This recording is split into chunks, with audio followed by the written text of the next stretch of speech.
Hello everyone. बेटा आज हम अपना क्लास 12th का मैक्रो इकोनॉमिक्स के मोस्ट इंपॉर्टेंट 100 एमसीक्यूज के साथ हम डील करने वाले हैं। ठीक है जी, हम एक बार फिर से रिपीट कर रहे हैं कि हम आज जो है क्लास 12th का मैक्रो इकोनॉमिक्स के 100 मोस्ट इंपॉर्टेंट एमसीक्यू के साथ डील करने वाले हैं इस लेक्चर के अंदर। जो आपको 18 मार्च को जो आपको एग्जाम होने वाला है उस पॉइंट ऑफ व्यू से बहुत इंपॉर्टेंट एमसीक्यू है। और अगर आपने पूरे अच्छे तरीके से मैक्रो को कवर अप करा है तो बहुत सारे क्वेश्चंस आपको ऑलरेडी आते होंगे। बस मैं आपको थोड़ा थोड़ा कंसेप्टली बताऊंगा और साथ साथ एमसीक्यू को टिक करना सिखाऊंगा। बहुत अच्छे तरीके से देखिएगा। इसके बाद आपकी ऑलमोस्ट पूरी मैक्रो इकोनॉमिक्स भी रिवाइज हो जाती है साथ ही साथ, और 100 क्वेश्चन के लिए इस लेक्चर के साथ आप तैयार हो जाते हैं कि 100 एमसीक्यू इनफ होते हैं। ठीक है, तो ध्यान से देखिएगा। जो हमारा पहला क्वेश्चन है उस पर हम थोड़ी सी नजर घुमाते हैं कि वो हमारा पहला क्वेश्चन क्या है।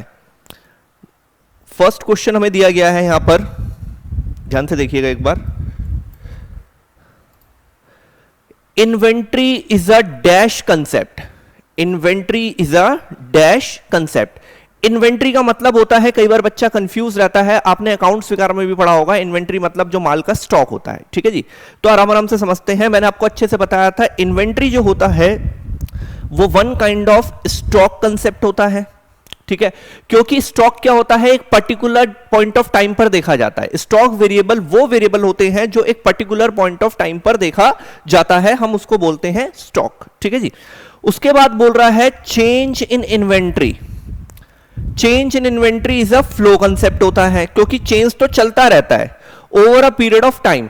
आपको देखो एक 3 नंबर का क्वेश्चन करवा रखा है, यहां हम एमसीक्यू डीलिंग कर रहे हैं लास्ट मोमेंट पे। हमारे नोट्स में क्लियर क्वेश्चन है 3 मार्क्स का कि difference between stock and flow, जहां पर हमने बताया है कि स्टॉक जो होता है एक पर्टिकुलर पॉइंट ऑफ टाइम पर होता है, फ्लो जो होता है एक over a period of time होता है। स्टॉक जो होता है वो स्टैटिक होता है और फ्लो जो होता है वो डायनामिक होता है, यानी कि चलता रहता है। तो जो स्टॉक में चेंज होता है बिजनेस के अंदर या कहीं पर भी समझ लीजिए, वो लगातार चलता रहता है। तो चेंज इन स्टॉक जो है वो फ्लो कंसेप्ट है भाई, लेकिन जो स्टॉक है वो एक पर्टिकुलर पॉइंट ऑफ टाइम पर होता है, डेट पर होता है, तो उसे हम स्टॉक बोलते हैं। तो इसका जो आंसर बनेगा, inventory is a stock and change in inventory जो है वो लगातार होता रहता है। तो इसके लिए हम लगाएंगे भाई यहां पर ये आंसर कि stock and flow. A answer हमारा क्या बनेगा यहां पर, करेक्ट बनेगा।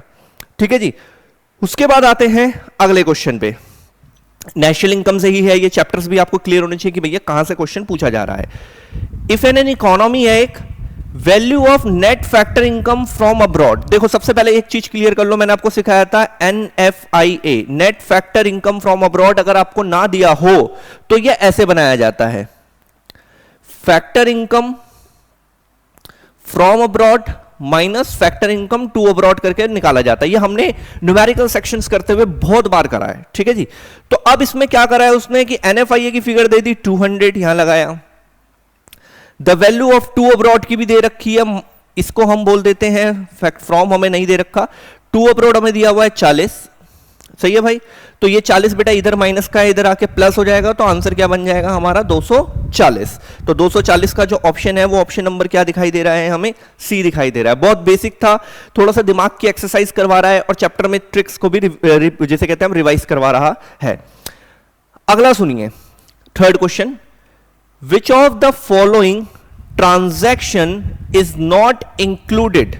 Which of the following transaction is not included in national income? देखिए मैंने आपको नेशनल इनकम की डेफिनेशन लिखवा रखी है। National income is the factor income which are earned by normal residents of a country during a period of 1 year. एक साल के अंदर एक नॉर्मल रेजिडेंट्स ने जो भी इनकम जनरेट करी है, factor income, sorry factor income पूरा बताना है, फैक्टर इनकम। सर आपने हमें हिंदी में भी समझाया था कि फैक्टर इनकम मतलब वो इनकम होती है जो हम मेहनत करके कमाते हैं, जिसके लिए हमने कोई गुड्स एंड सर्विसेज की प्रोडक्शन दी होती है, उसे हम बोलते हैं फैक्टर इनकम। अब ट्रांसफर इनकम जो होती है वो नहीं आती इसके अंदर। ट्रांसफर इनकम किसी भी प्रकार की नेशनल इनकम के अंदर इंक्लूड नहीं होती। सर अब एक बार बता दीजिए आप ट्रांसफर इनकम होती क्या है? भाई जो ऐसे ही मिल जाती है हमें, जिसके बदले हम कोई गुड्स एंड सर्विसेज की प्रोडक्शन नहीं करते। फॉर एग्जांपल ट्रांसफर पेमेंट का एग्जांपल हो गया पॉकेट मनी, आपको घर से यूं ही मिल जाती है, आप उसके लिए कोई भी इकोनॉमी के अंदर सर्विसेज नहीं देते। Donation, charity, financial help to corona victim, earthquake victim, tsunami victim हो सकता है, अनएम्प्लॉयमेंट एलोवेंस हो सकता है, इलीगल एक्टिविटी से जो पैसा जनरेट होता है उसको भी नेशनल इनकम में नहीं लेता, ये अनअकाउंटेड होता है। सेकंड हैंड गुड्स को जो खरीदा बेचा जाता है वो पैसा भी इसमें नहीं आता, क्योंकि वो गुड्स पहले ही इंक्लूड हो चुका होता है। तो इस प्रकार से ये कुछ चीजें हैं जो हम नहीं इंक्लूड करते नेशनल इनकम के अंदर। ठीक है जी, नॉट पूछा है इसने, किस में से कौन सा नहीं होगा इंक्लूड, देख लेते हैं। ब्रोकरेज पेड हुई है, ब्रोकर को उसने कोई सेकंड हैंड गुड्स बेचने में हमारी मदद करी है, तो ये तो इंक्लूड होगा। सुनो भाई, जो ब्रोकर है, जो मिडमैन है, उसने अपनी सर्विसेज दी, बायर और सेलर के बीच में मीटिंग करवाई, उसने मेहनत करी है भाई, सर्विस दी है, तब उसको ब्रोकरेज मिल रहा है। तो ये तो भाई फैक्टर इनकम है। देखो यहां पर सेकंड हैंड गुड्स को बेचने की बात नहीं, उसकी कमीशन की बात हुई है, तो कमीशन तो बंदे ने सर्विस देके कमाई है, सेकंड हैंड गुड्स हो चाहे कुछ भी हो, तो वो आएगा। फिर सर्विसेज ऑफ हाउसवाइफ, भाई ये नहीं आएगा, ये नहीं आएगा, यानी कि ये एक ट्रांसफर पेमेंट है, it is not included in national income, क्योंकि जो आपकी मम्मी घर में काम करती है, कुकिंग, सफाई, XYZ, it is non monetary exchanges, इनसे इकोनॉमी में कोई भी धन जनरेट नहीं होता, पैसा जनरेट नहीं होता, मैंने आपको अच्छे से बताया। पर कुकिंग, सफाई, XYZ जो भी काम होता है, ये काम मेड भी करती है, पर मेड वाली एक्टिविटी आएगी क्योंकि वो इकोनॉमिक है, उससे इकोनॉमी के अंदर पैसा जनरेट होता है। तो आपके पास सेंस बिल्कुल अच्छे से क्या होने चाहिए, क्लियर होने चाहिए। तो services of housewife not included in national income because it is a non monetary exchanges, इससे इकोनॉमी की GDP या नेशनल इनकम या प्रोडक्टिविटी जनरेट नहीं हो रहा, आप ध्यान रखेंगे।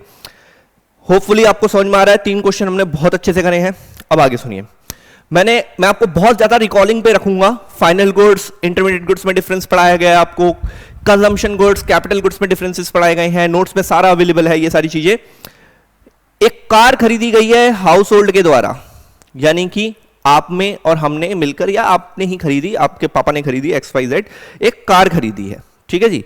हाउस होल्ड ने खरीदी है, पहले तो ये क्लियर कर लो। तो हाउस होल्ड ने खरीदी है, एक चीज तो क्लियर हो गई, आप इसे कैपिटल गुड्स तो कतई ना बोलें। मैंने आपको पढ़ा रखा है difference between consumption goods and capital goods. Capital goods basically purchased by the producer, जैसे refrigerator purchased by bakery shop, तो it is example of capital goods, ठीक है। अब सिंगल यूज कंज्यूमर गुड्स, भाई देखो सिंगल यूज नहीं है, it is a durable. भाई मेरे देखो सिंगल यूज क्या होता है, आपने एक मैगी का पैकेट खरीदा, खा लिया, खत्म करा, सिंपल। लेकिन भाई जो आप लैपटॉप खरीद रहे हो, वॉशिंग मशीन खरीद रहे हो, या ये रेफ्रिजरेटर खरीद रहे हो, कार खरीद रहे हो, AC खरीद रहे हो, it is a durable goods. Durable मतलब लॉन्ग टर्म तक यूज होते हुए आते हैं। तो एक तो ड्यूरेबल का मतलब समझ में आ रहा है, जो लॉन्ग टर्म तक यूज होते हुए आते हैं। फिर हमें समझ में आ रहा है ये तुमने खरीदा है, तुम हाउस होल्ड हो, यहां पर कनेक्ट हो रहा है हाउस होल्ड मतलब कंज्यूमर गुड्स। तो आंसर जो बन रहा है वो क्या बन रहा है, C बन रहा है। आपको क्लियरली थोड़ा सा नॉर्मल सेंस में सोचना है, पूरी क्लासेस हुई हैं, पूरे साल आपने अच्छे से सुना है, तो ऐसी कोई दिक्कत वाली बात होगी नहीं, ठीक है जी। 4 क्वेश्चन हमने हो गए, अब हम क्वेश्चन नंबर 5 पे आ रहे हैं। देखिए, GDP deflator represent by the following, ये ठीक है। देखो इसको मैं बता देता हूं आपको कि आपको इस फॉर्मूले को टैकल कैसे करना है। मैंने आपको सिखाया था, देखिए जगह यहां पर थोड़ी सी कम है तो ऐसे देख लेते हैं। मैंने आपको सिखाया था real GDP is equal to, ध्यान दीजिएगा, nominal GDP upon price index into 100। Okay, price index को आप GDP डिफ्लेटर लेंगे, ध्यान से सुनिएगा भाई, प्राइस इंडेक्स को आप GDP डिफ्लेटर लेंगे। अब अगर इस फॉर्मूले को हम मूव कराएं तो उसने पूछा है GDP, GNP या GDP जो भी है, एक ही बात होती है, ऐसा कुछ नहीं है भाई, एक ही बात इन द सेंस, यहां पर अगर GDP में पूछा है तो पूरी इक्वेशन GDP में रहेगी, GNP में पूछा है तो GNP में रहेगी। मैंने DP लिख दिया, अब NN कर देना, कोई दिक्कत नहीं है ऐसी। ये इधर आएगा, तो अगर हम इसका मूव कराएंगे फॉर्मूला, तो प्राइस इंडेक्स, और प्राइस इंडेक्स को ही हम GDP डिफ्लेटर बोल रहे हैं, तो हमारा फॉर्मूला जनरेट होगा नॉमिनल, GNP भी कर सकते हो, मैंने GDP लिखा है इसलिए GDP लिख रहा हूं मैं, ठीक है, अपॉन रियल GDP। फिर से बोल रहा हूं, GDP की जगह अगर क्वेश्चन में जैसे इस वाले में GNP मेंशन कर रहा है तो आप D की जगह N लगा दीजिए, इनटू 100। तो आपका बन रहा है, इसी को हम क्या बोलते हैं, GDP डिफ्लेटर या GNP डिफ्लेटर बोल सकते हो आप, कोई दिक्कत नहीं है। तो ये बन रहा है फॉर्मूला। अब इसके अकॉर्डिंग आप चेक कर लीजिए क्या बन रहा है। मेरे को तो पहला वाला दिख रहा है, ये रहा GDP GNP, यानी कि ये हैश लगा हुआ है, यानी कि डिवाइड किससे, ये, और इनटू का 100। तो ए जो है हमारा मूव कराकर, मतलब हमने जो फॉर्मूला पढ़ा था वही है, पर क्वेश्चन को उसने थोड़ा सा क्या कराया है, मूव कराया है, ठीक है। ओके, अब आप ध्यान से सुनेंगे। Sum of factor payment is equal to, सारी factor payment, sir factor payment मतलब आपने बताया था जो हम मेहनत करके कमाते हैं, land, labour, capital, entrepreneur, circular flow आपको पढ़ाया गया है, ठीक है, वहां पर आता है, तो आप ध्यान रखेंगे थोड़ा सा। चलिए, वो ये कह रहा है कि सारी की सारी फैक्टर पेमेंट्स जो होती हैं, जो लैंड लेबर कैपिटल एंटरप्रेन्योर के लिए हुई हैं, सारी की सारी जो फैक्टर पेमेंट्स होती हैं वो इज इक्वल टू किसके होती है? सबसे पहले इसको हटाइए आप, पर कैपिटल रियल इनकम, पर कैपिटल नॉमिनल इनकम, ये बिल्कुल अलग कंसेप्ट है, इसका इससे कोई लेना देना नहीं है, ठीक है, ध्यान से समझिएगा। हमारे देश में लैंड लेबर कैपिटल एंटरप्रेन्योर, हमारे देश में land labour capital entrepreneur 4 production के फैक्टर्स होते हैं जिसके लिए हमने पेमेंट्स करी है, सर्कुलर फ्लो में हम पढ़ते हैं। इसके लिए हमने 1 करोड़ रुपए दिए, तो भाई देश की डोमेस्टिक इनकम भी कितनी बन गई सर? 1 करोड़, क्योंकि वो पैसा हमारी बाउंड्री लाइन के अंदर जो मैं पेमेंट आपको करूंगा या आप मुझे जो फीस देंगे वही तो देश की डोमेस्टिक इनकम बनेगी। सर नेशनल इनकम क्यों नहीं ले रहे? अरे नेशनल इनकम में मेरे भाई बाहर का भी तो आएगा, एनएफआई आएगा ना। तो हम यहां पर बात कर रहे हैं sum of factor payments is equal to, जो हमारे देश की बात हो रही है, तो इसमें रहेगा डोमेस्टिक इनकम, यानी कि ए ऑप्शन इसमें करेक्ट होगा, ठीक है। आगे चलते हैं, ध्यान से समझिएगा, 7th नंबर को आराम से समझने की कोशिश करिएगा। विच of the following is a factor payment? भाई मैं फिर से क्लियर करा रहा हूं, फैक्टर पेमेंट वो होती है, sorry, which of the following is not a factor payment. तो आपको पहले फैक्टर पेमेंट का मतलब पता है, फैक्टर पेमेंट जो मेहनत करके कमाई जाती है, मैंने कोई मेहनत करी, मुझे पेमेंट मिल गई, it is a factor payment. मैं अभी आपको पढ़ा रहा हूं, आपसे फीस लूंगा, it is a factor payment. आपके फादर कहीं पे काम कर रहे हैं, उनको पैसे मिलेंगे, it is a factor payment, simple. देखिए अब आप यहां पर ध्यान देंगे, उसने पूछा है इनमें से कौन सी नहीं है, क्वेश्चन को ध्यान से पढ़ना है, नॉट लगा हुआ है भाई, नॉट, तो ध्यान से सुनिएगा। पहला, फ्री यूनिफॉर्म टू डिफेंस वालों को दी जा रही है, ये फैक्टर पेमेंट है। अब बताओ आपको दी किसी ने फ्री यूनिफॉर्म? ये नर्सिस को दी जाती है हॉस्पिटल में, ये भी आपके बुक में क्वेश्चन है भाई, वो नहीं लेंगे क्योंकि वो फैक्टर में है। यहां नॉट पूछा है क्योंकि आपकी मेहनत के बदले आपको दिया जा रहा है, it is a one kind of payment in kind का पार्ट है ये, ठीक है। Next, salary to the member of parliament. अरे जो पार्लियामेंट में बैठ के लोग मेंबर हमारे पैसा कमा रहे हैं तो वो सैलरी है यार, और नाम से क्लियर हो रहा है, salary is a factor payment भाई, सैलरी, काम करी, सर्विसेज दी तो मिल रहा है। और यहां पूछा है नॉट, कौन सी नहीं है, तो आपको ट्रांसफर वाली ढूंढनी है इसमें से। रेंट पे कर रहे हैं to the owner of a building, अरे भाई रेंट के बदले भी तो उसने बंदे ने लैंड दिया है, land labour capital entrepreneur, it is a factor payments parts, अभी तो बताया था ऊपर वाले क्वेश्चन में भी। Scholarship, donation, charity, it is a transfer payment, ठीक है जी, it is a transfer payment. और उसने पूछा था इनमें से कौन सा नहीं है फैक्टर पेमेंट, तो ये नहीं है, ये है हमारी कौन सी? Transfer payment. तो आंसर क्या बनेगा हमारा? डी बनेगा। बहुत बेसिक क्वेश्चंस चल रहे हैं अभी फिलहाल, ठीक है जी।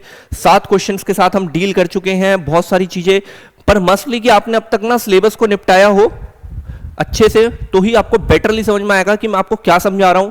और बीच बीच में जो पूरा जो हमारा वो कंसेप्ट है वो हम एक साथ इसको क्या कर रहे हैं, यहां पर रिकॉल कर रहे हैं। देखिए 8वें क्वेश्चन को हम ध्यान से देखते हैं, सिंपल है यार। अरे पहले अपना फॉर्मूला लिख लो, रियल जीडीपी सॉल्व कर लेंगे, nominal GDP upon price index, थोड़ा सा शॉर्ट लिख दूं, प्राइस इंडेक्स इनटू 100। सर जी ये रियल फॉर्मूला आपने हमें सिखा रखा है, बात करते हैं आगे।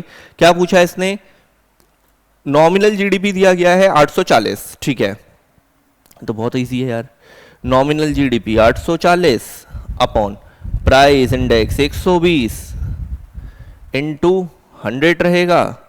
भाई ने पूछा गया है रियल जीडीपी पूछा है, निकल जाएगा, काट दो, क्या दिक्कत है। इसको इससे हटाया, ठीक है जी, इसको हटाएंगे तो ये हो जाएगा 12 को इससे काटेंगे तो मेरे हिसाब से आएगा 7 और ये फिर 20 700, ठीक है जी। ये आंसर हो गया। ये तो बहुत सिंपल था यार, पता नहीं क्यों दिया हुआ ये भी। चलो नेक्स्ट पे आते हैं और आराम से समझने की कोशिश करते हैं थोड़ा सा। अब धीरे धीरे लेवल जो है वो अच्छे होते शुरू हो जाएंगे। विच of the following statement is incorrect? वो कह रहा है इनमें से कौन सी स्टेटमेंट गलत है।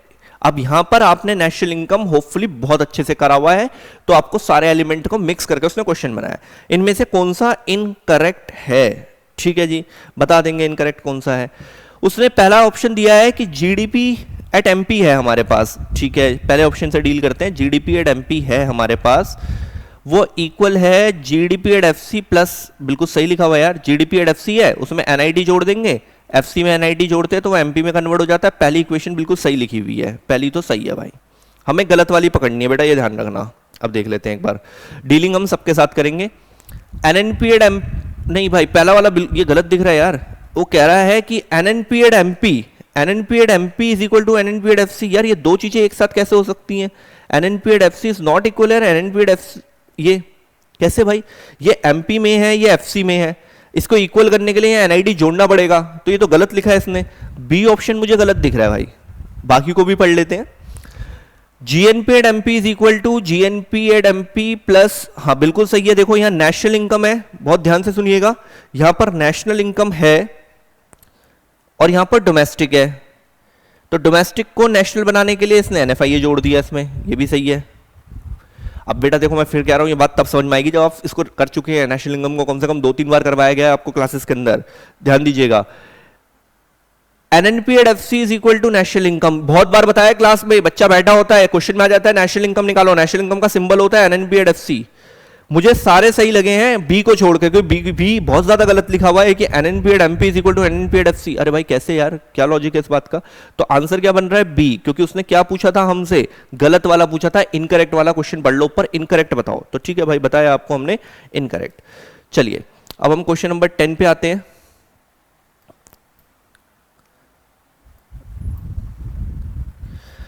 बहुत बेसिक है यार, फिर से रिपीट हो रहा है, चलो लेकिन करवाना पड़ेगा।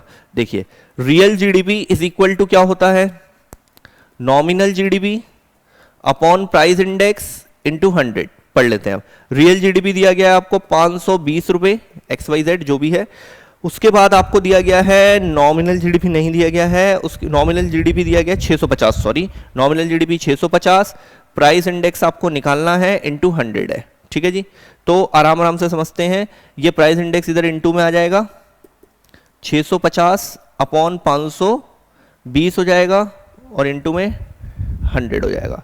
इसको जब हम सॉर्ट आउट करके देखेंगे, देखो मेरे पास अभी कैलसी वेलसी है नहीं, तो आप लोग आराम आराम से काटेंगे पीटेंगे, तो आपका जो आंसर बनना चाहिए मेरे हिसाब से, ये कट रहा है, चलो काट ही लेते, कोई बात नहीं, इससे नहीं काटते, इससे काट देते हैं, तो ये छोटा हो गया, यहाँ 100 का 100 बचा हुआ है अभी। ये कट रहा है 13 के टेबल पे, 13 5 एंड 13 4 फिर ये इससे कट गया 25 हो गया, 5 पंजे 125 हो गया। ओके, आंसर बी आ जाएगा। नॉर्मल मैथ्स है, आपने सीख रखा है। चलिए अब आते हैं क्वेश्चन नंबर 11 में, और ध्यान से समझना क्या बोलने की कोशिश कर रहा है। विच of the following is a characteristics of a good. एक गुड्स का कैरेक्टरिस्टिक्स पूछ रहा है वो, ठीक है, बता देंगे, कोई दिक्कत नहीं है। एक तो ये बोल रहा है कि जो गुड्स होते हैं वो इनटेंजिबल होते हैं, ये बहुत ज्यादा गलत बोल रहा है। गुड्स जो है वो क्या होते हैं? टेंजिबल होते हैं, ठीक है जी, क्योंकि हम उसको देख सकते हैं, छू सकते हैं, ट्रांसफर कर सकते हैं। ये बातें हमने क्लास में पढ़ी हैं, गुड्स के ये फीचर्स होते हैं। तो पहला ऑप्शन तो गलत है, उसने उसका फीचर पूछा है, ठीक है।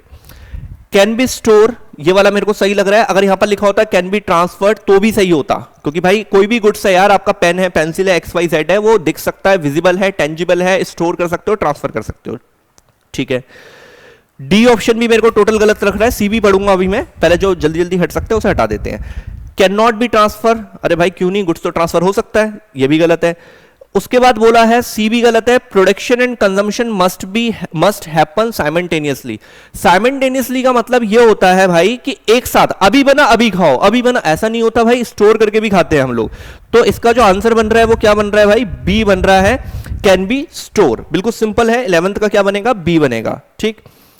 अब हम आ चुके हैं क्वेश्चन नंबर 12 के अंदर। अब बहुत ध्यान से देखिएगा, क्वेश्चन नंबर 12 में हम क्या बोलने की कोशिश कर रहे हैं। Combined factor income which cannot be separate into various factor income component is known as। देखो मैंने आपको इनकम मेथड पढ़ाया था, वहां पर 3 कंपोनेंट्स होते हैं, compensation of employees, compensation of employees, operating surplus और मिक्स्ड इनकम, ठीक है। अब सुनो ध्यान से, सॉरी मैं फिर से पूरा बोलता हूं, mixed income of self employed बोला था, पूरा mixed income of self employed. Mixed income of self employed में क्या आता है कि हमारी इकोनॉमी के अंदर बहुत सारे लोग ऐसे होते हैं जो अपना खुद का काम करते हैं, खुद का बिजनेस करते हैं, सेल्फ एम्प्लॉयड होते हैं।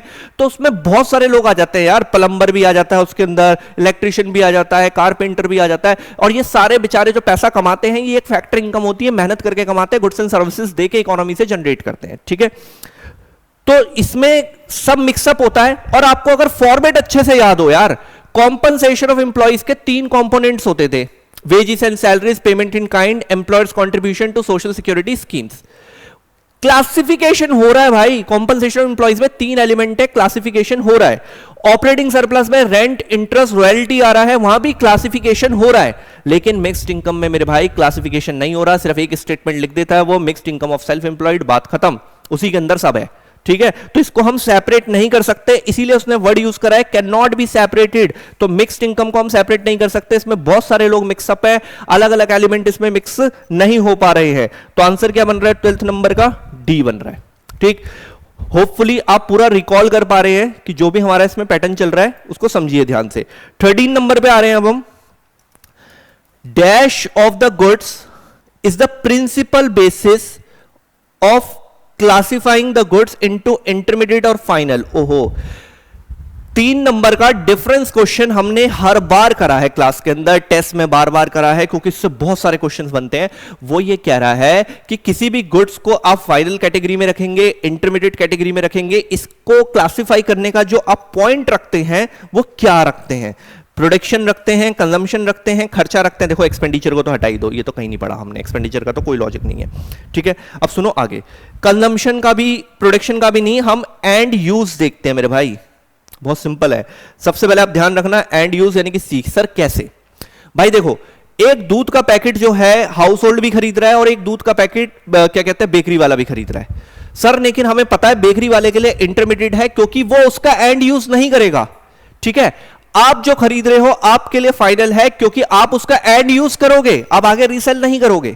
तो बेटा इनडायरेक्टली थोड़ा डीपेस्ट जाओ, एंड यूज से डिसाइड होता है कि गुड्स फाइनल है या इंटरमीडिएट है। एक हमने डबल काउंटिंग का क्वेश्चन करा हुआ है नोट्स के अंदर, डबल काउंटिंग प्रॉब्लम का। वहां पर हमने क्या सीखा था कि एक व्हीट है, उसको एक फार्मर ने जाकर आटे की चक्की वाले को बेच दिया, सिंपल। सर ये तो इंटरमीडिएट है, हमें पता है। क्यों है? क्योंकि वो बंदा उसको कन्वर्ट करेगा किसी प्रोडक्ट में और आगे बेचेगा, वो एंड यूज उसका नहीं कर रहा।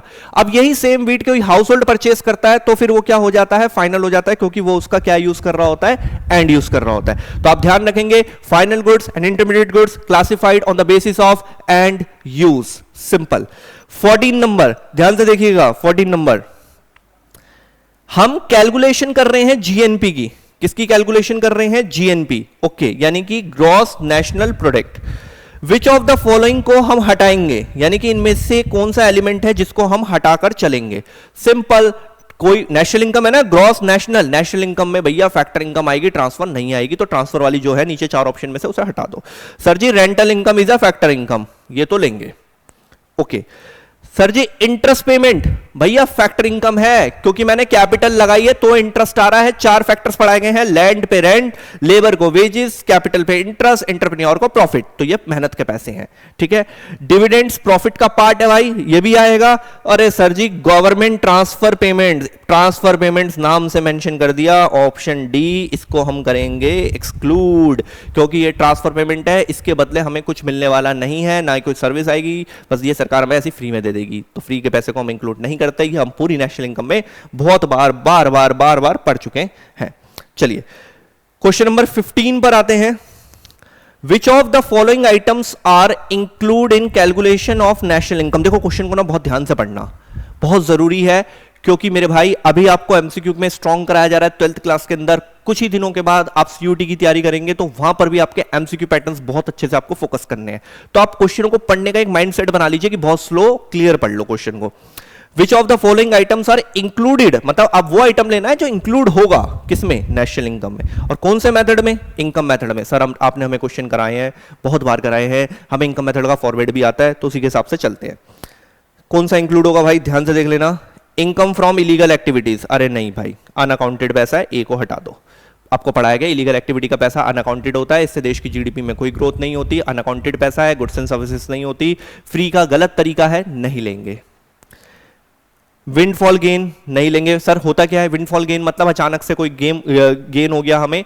सुन लेना, अचानक से कोई गेन कैसे हो सकता है? आज आपने ड्रीम 11 पर एक टीम बनाई और आपकी लॉटरी लग गई, आप 1 करोड़ रुपए लेकर आ रहे हैं लॉटरी से, तो भाई इसके बदले आपने देश की इकोनॉमी, गुड्स एंड सर्विसेज नहीं दी। It is not a factor pay income, आपने कोई मेहनत नहीं करी, आपको ऐसी अचानक से गेन हो गया, केबीसी से आपको कॉल आ गया, समथिंग लाइक दिस, तो ये विंडफॉल गेन होता है, नहीं आएगा। Transfer earning, unemployment allowance, scholarship, sir जी नहीं आएगा। आप मेरे को बस सुन लीजिए, देखो सुनाया था थोड़ी देर पहले, क्वेश्चन बाद में आ गया, हो गया। लो जी डी हो गया answer. Commission from sale of second hand goods, भाई कमीशन ब्रोकर ने तो मेहनत करी है, गुड सेकंड हैंड तो क्या ब्रोकर की कमीशन की बात हो रही है, उसने देश में सर्विसेज दी हैं तो भाई उसे इंक्लूड कर लो। ठीक, चलिए 15 क्वेश्चन तक हम डील कर चुके हैं, 100 क्वेश्चन का लेक्चर है, मैंने आपको क्लियर करा था। तो आ जाइए मेरे भाई, अब क्वेश्चन नंबर 16 से स्टार्ट कर रहे हैं। 16 बहुत सिंपल है, बहुत ध्यान से देखिएगा। The difference between value of output, the difference between value of output and value added. Sir समझ में नहीं आया, अभी समझा देते हैं। हमने आपको प्रोडक्ट मेथड पढ़ाया है, product method is also known as output method, ठीक है। मैंने वहां पर आपको पढ़ाया था, बहुत ध्यान से देखिएगा, value added is equal to value of output minus IC. IC मतलब इंटरमीडिएट कंजम्पशन कॉस्ट, आईसी मतलब इंटरमीडिएट कंजम्पशन कॉस्ट, ये फॉर्मूला था। अब उसने बोला है वैल्यू ऑफ आउटपुट और इसके बीच का डिफरेंस क्या बनता है। आईसी को इधर ले आया मेरे भाई, वैल्यू ऑफ आउटपुट अपनी जगह रहा, इसको इधर ले आया मेरे भाई वैल्यू एडिट। तो देख low value of output and value edit का जो डिफरेंस बनता है वो इज इक्वल टू क्या बनता है, आईसी बनता है। तो आंसर क्या बन रहा है, बी बन रहा है।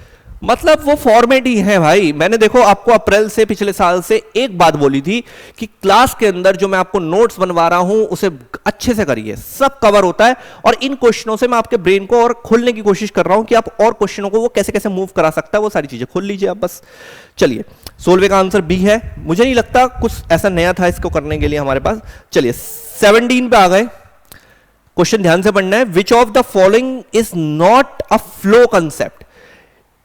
कौन सा फ्लो नहीं है सर, हमें डिफरेंस ना बहुत अच्छे से आता है, स्टॉक एंड फ्लो का डिफरेंस 3 नंबर में जो आपने करवा रखा है, ठीक है।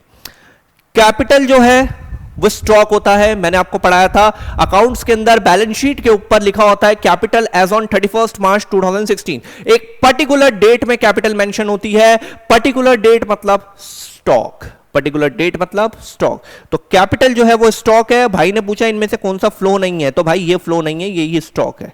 तो आंसर क्या बन रहा है 17 का, ए बन रहा है। बाकी को चाहे आप पढ़ सकते हैं, इनकम फ्लो है, चलती रहती है चलती रहती है चलती रहती है, मंथली ईयरली ऐसे ऐसे ऐसे। डेप्रिसिएशन चलता रहता है चलता रहता है। आप मेरी क्लासेस में जिस चेयर में आके बैठते थे वो chair day by day depreciate होती जा रही है होती जा रही है होती जा रही है, लाइक समथिंग। इन्वेस्टमेंट इकोनॉमी में day by day day by day day by day होता ही जा रहा है होता ही जा रहा है, एक पॉइंट पे रुक थोड़ी रहा है, लाइक। तो ये सारे फ्लो है, बचा हुआ ये एक स्टॉक है, और इसने पूछा था कौन सा फ्लो नहीं है, तो ए आंसर हो गया हमारा, ठीक है। 18 नंबर में आ गए हैं, ये वही से रिपीट हो रहा है। Increase in stock of capital is known as increase in stock of capital.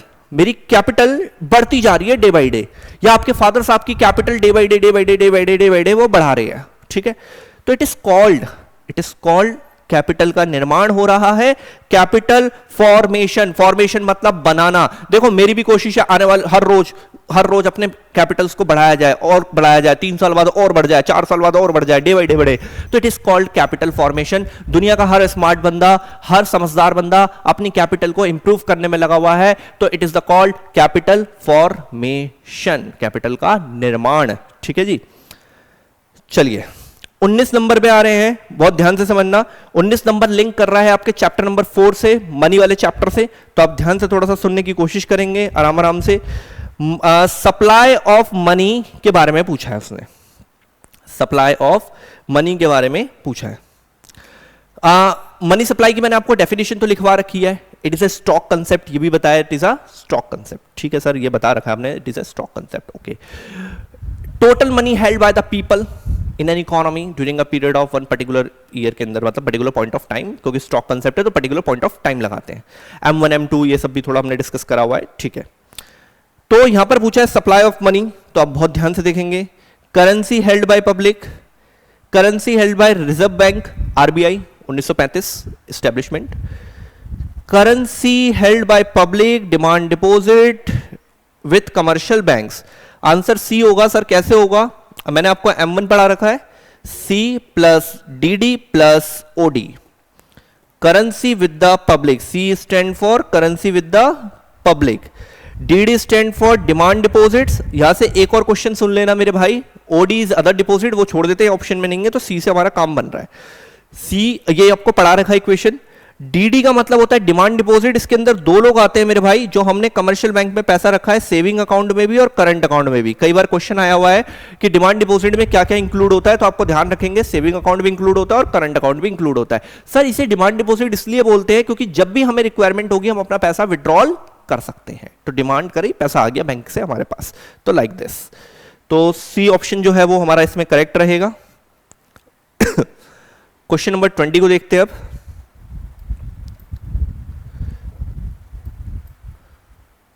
Question number 20 ये रहा। चलिए बहुत ध्यान से देखिएगा, आराम आराम से। एक एग्जाम्पल दिया है, नीरज ने 100 रुपए डाले बैंक के अंदर। ठीक है भाई, नीरज भाई ने बैंक के अंदर 100 रुपए डाले। फिर यह अज्यूम करा गया है नो अदर करेंसी सर्कुलेशन नहीं हुआ इकोनॉमी के अंदर। ठीक है जी, ये पता है क्वेश्चन कहां से आ रहा है कि वो हमने मनी क्रिएशन पढ़ा था ना, पैसा रोटेट होने वाला, लेकिन यहां पर उसने क्लियर करा है कि करेंसी का रोटेशन नहीं हुआ है। The total money supply in the economy is, भाई जब आगे गया ही नहीं पैसा, वो बैंक में ही पड़ा रहा, तो सर्कुलेशन कितने का माना जाएगा मेरे भाई। बाकी मेरे भाई आप समझदार हैं, क्वेश्चन को उसने मॉडिफाई करवाया है। अगर मेरे भाई सुनो ध्यान से, अगर मेरे भाई उसने बोला होता आगे जा रहा है ऐसे ऐसे करके, तो वो मनी क्रिएशन वाला पूरा टॉपिक मैंने आपको पढ़ा रखा है, मनी मल्टीप्लायर पढ़ा रखा है, पर उसने क्वेश्चन में बोला है आगे कोई सर्कुलेशन नहीं हुआ, तो 100 रुपए का गणित 100 रुपए पे ही रुक गया, तो 100 रुपए का आंसर हो गया, क्योंकि आगे तो कुछ सर्कुलेट हुआ ही नहीं, उसने बोला, तो बात खत्म हो गई। बहुत ईजी था यार, बस वो स्किल चेक कर रहा है कि आप 1 वे पढ़कर आए कि 2 वे पढ़कर आए, वो चेक कर रहा है कि आपको पूरी नॉलेज है या सिर्फ आपने पढ़ लिया क्रिएशन होता है ऐसे ऐसे आगे आगे जाता है। उसने ये पूछ लिया कि आगे नहीं जाता तो क्या होता है, तो उतना ही रहेगा भाई। ठीक है, चलिए 21 नंबर पर आते हैं। 21 नंबर को आप ध्यान से देखेंगे, मनी के चैप्टर से। Money can be used transfer purchasing power. अरे यार मैं पैसा कमाता हूं, अभी कमाया अभी थोड़ी खर्च कर दूंगा, कुछ पैसा बचा कर भी रखता हूं भविष्य के लिए कि मैं 2 साल बाद ये लूंगा वो लूंगा, उसके लिए बचा दिया पैसा। तो जो पैसा मैंने बचा कर रखा, तो मैंने अभी अपनी परचेजिंग पावर फ्यूचर के लिए क्या कर दी, ट्रांसफर कर दी। फ्यूचर के लिए क्या कर दी है, ट्रांसफर कर दी है। फ्यूचर के लिए ट्रांसफर कर दी मनी को स्टोर करके। तो मुझे तो बहुत क्लियर आंसर नजर आ रहा है, स्टोर ऑफ मनी, पैसा बचाकर मैं अपनी परचेजिंग पावर को भविष्य में ट्रांसफर करता हूं अभी से। Present to future which specific function of money is called. ये हो गया भाई। चलो मैं आपको बाकी भी बता देता हूं। Medium of exchange of purchase and goods and services में काम आता है। यूनिट ऑफ अकाउंट का मतलब एक कॉमन यूनिट देनी होती है, ये हमने पढ़े हुए फंक्शंस में। डबल कॉन्सिडेंस ऑफ बॉन्ड्स खत्म हो गया मनी के आ जाने की वजह से, लेकिन हम जो ट्रांसफर कर रहे हैं भविष्य के लिए वो स्टोर करके ही करते हैं मेरे भाई। तो आंसर जो बन रहा है ए बन रहा है। ठीक है जी, 22 नंबर पर आ जाइए, आराम से सुनिएगा। 22 को थोड़ा अच्छे लेवल का लग रहा है। देयर आर 2 स्टेटमेंट दी गई है नीचे, बिल्कुल दी गई है 2 स्टेटमेंट। ठीक है, about the effect of rise in general price of an economy, मतलब यहां से क्वेश्चन इंपॉर्टेंट है। प्राइस जो है वो ऊपर भाग गया है, पी ऊपर भाग गया, प्राइस ऊपर भाग गया है, तो इससे होगा क्या? It will lead to rise in the value of money. गलत है सर, लेकिन समझाओ कैसे, सुनो। वैल्यू ऑफ मनी क्या होता है? जो पैसों की वैल्यू होती है, एक हैसियत होती है। अब मैं आपको सिंपल वर्डिंग समझाता हूं। देखो बेटा, अगर हम सन 2000 की बात करें, बहुत अच्छे से समझना, सन 2000 की बात करें या उससे पहले की बात करें, 94-5 की, आप अपने पेरेंट्स से पूछिए एक बार। चलो और सिंपल कर देता हूं, जब मैं कॉलेज में हुआ करता था तो मेरे कॉलेज में डोसा आता था 15 रुपए का, मात्र 15 रुपए का डोसा आता था, जो आज मार्केट में मैंने देखा है 100 रुपए के आसपास का चल रहा है या 80 रुपीज के आसपास का चल रहा है। ठीक है जी, तब 15 रुपए का आता था। अब देखो सुनो क्या हुआ, प्राइसेस क्या हो गई हैं, 15 वाला डोसा 100 का हो गया। सर जी बढ़ गई प्राइसेस, तो पैसों की वैल्यू कम हो गई। पहले 100 रुपए के नोट में बहुत सारी चीजें आती थी, अब 500 रुपए के नोट में भी उतनी चीजें नहीं आती, तो पैसों की जो वैल्यू है, या शुद्ध हिंदी में बोले पैसों की औकात कम हो गई। पहले 100-200 रुपए भी अगर आप रोज का कमा रहा था बंदा 90s के टाइम पे तो इनफ था। अब रोज के अगर आप 5000-2000 भी कमा रहे हैं तो इनफ नहीं हो रहे, क्योंकि प्राइस लेवल बढ़ने की वजह से पैसों की वैल्यू कम होती जा रही है। यार समझो इस बात को, पैसों की हैसियत कम होती जा रही है। तो और इसने बोला है बढ़ रही है, अरे नहीं भाई गलत बोल रहा है तू, वैल्यू कम हो रही है। प्राइसेस बढ़ने की वजह से it will lead to a rise in demand for money. Yes, demand for money, मुझे पैसा चाहिए, मुझे पैसा चाहिए। आपके आसपास भी बहुत ऐसे लोग होंगे जो पैसों के लिए काम कर, बहुत ज्यादा क्रेजी हैं, बहुत सारा चाहिए। और आजकल आप देख रहे होंगे दुनिया भर में भाई पैसा पैसा पैसा पैसा पैसा चल रहा है। डिमांड बढ़ती जा रही है, पैसों की भूख बढ़ती जा रही है, क्योंकि महंगाई चरम सीमा पर है, तेजी से बढ़ रही है महंगाई, तो लोगों को ज्यादा से ज्यादा फंड्स चाहिए, पैसा चाहिए। तो यस, प्राइसेस बढ़ने की वजह से वैल्यू ऑफ मनी कम होता है, क्योंकि पैसों की औकात गिर जाती है, चीजें नहीं आ पाती उस नोट के अंदर। लेकिन प्राइसेस बढ़ने की वजह से लोगों के द्वारा पैसों की डिमांड बढ़ती है, लोगों की भूख बढ़ती जाती है। आज से 25 साल पहले जाइए, ऐसा नहीं था दुनिया में कि पैसा पैसा कर रहा है हर बंदा, क्योंकि भाई महंगाई इतनी हो गई है, महंगाई मतलब प्राइसेस बढ़ गई हैं। तो Q is the correct answer. Q वाली स्टेटमेंट बिल्कुल सही लिखी हुई है कि पैसों की भूख यानी कि डिमांड तेजी से बढ़ रही है। सर सही है। क्वेश्चन नंबर 23 पे आ रहे हैं अब हम, ध्यान से देखिएगा। क्वेश्चन नंबर 23 मनी सप्लाई से है। सबसे पहले एक चीज को हाईलाइट कर लो, क्वेश्चन में ये पूछा है कि आपको बताइए इनमें से कौन सा जो गणित है वो इनकरेक्ट दिया गया है।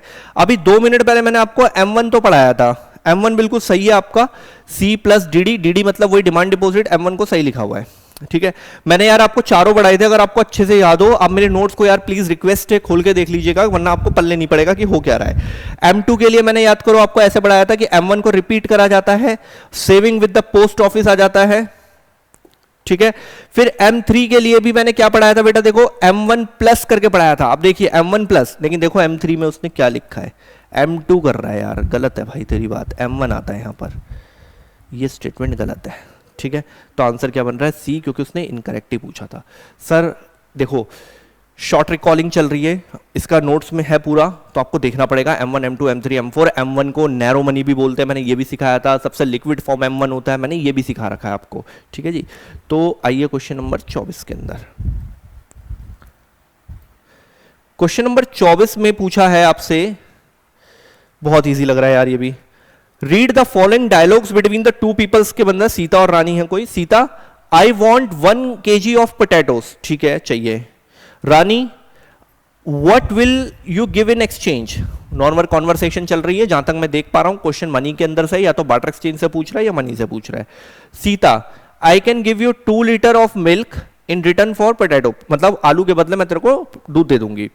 रानी कह रही है मुझे दूध नहीं चाहिए, मुझे जूतों की रिक्वायरमेंट है। It is a double coincidence of wants, जो मैं बेचना चाहता हूं सामने वाली पार्टी वो माल खरीदना नहीं चाहती। डबल काउंटिंग की बहुत बड़ी प्रॉब्लम है, मैंने आपको अच्छे से पढ़ा रखा है कि डबल कॉन्सिडेंस ऑफ वांट्स का होना बहुत जरूरी है। ये सबसे बड़ी समस्या थी, इसीलिए बार्टर सिस्टम वाइंड अप हुआ, आपको ध्यान देना पड़ेगा। तो डबल कॉन्सिडेंस ऑफ वांट्स की समस्या यहां पर डिस्कस हो रही है। ए हो गया 24 का, ठीक है जी। 25 नंबर बहुत इजी है भाई, बहुत इजी, बार बार पढ़ाया गया है। Monetary system of India managed and controlled by RBI, established in 1935, act लगता है 1934, nationalisation is 1949, and head of RBI called governor, head office located in Mumbai. आपको सारा सुनाया गया है बार बार, वहीं से क्वेश्चन है। हमारे देश का पूरा मॉनेटरी सिस्टम हमारा आरबीआई कंट्रोल करता है, और ईयर्स के क्वेश्चन भी आपके नोट्स में है, और मैंने यहां पर रिकॉलिंग भी करवाई है आपको।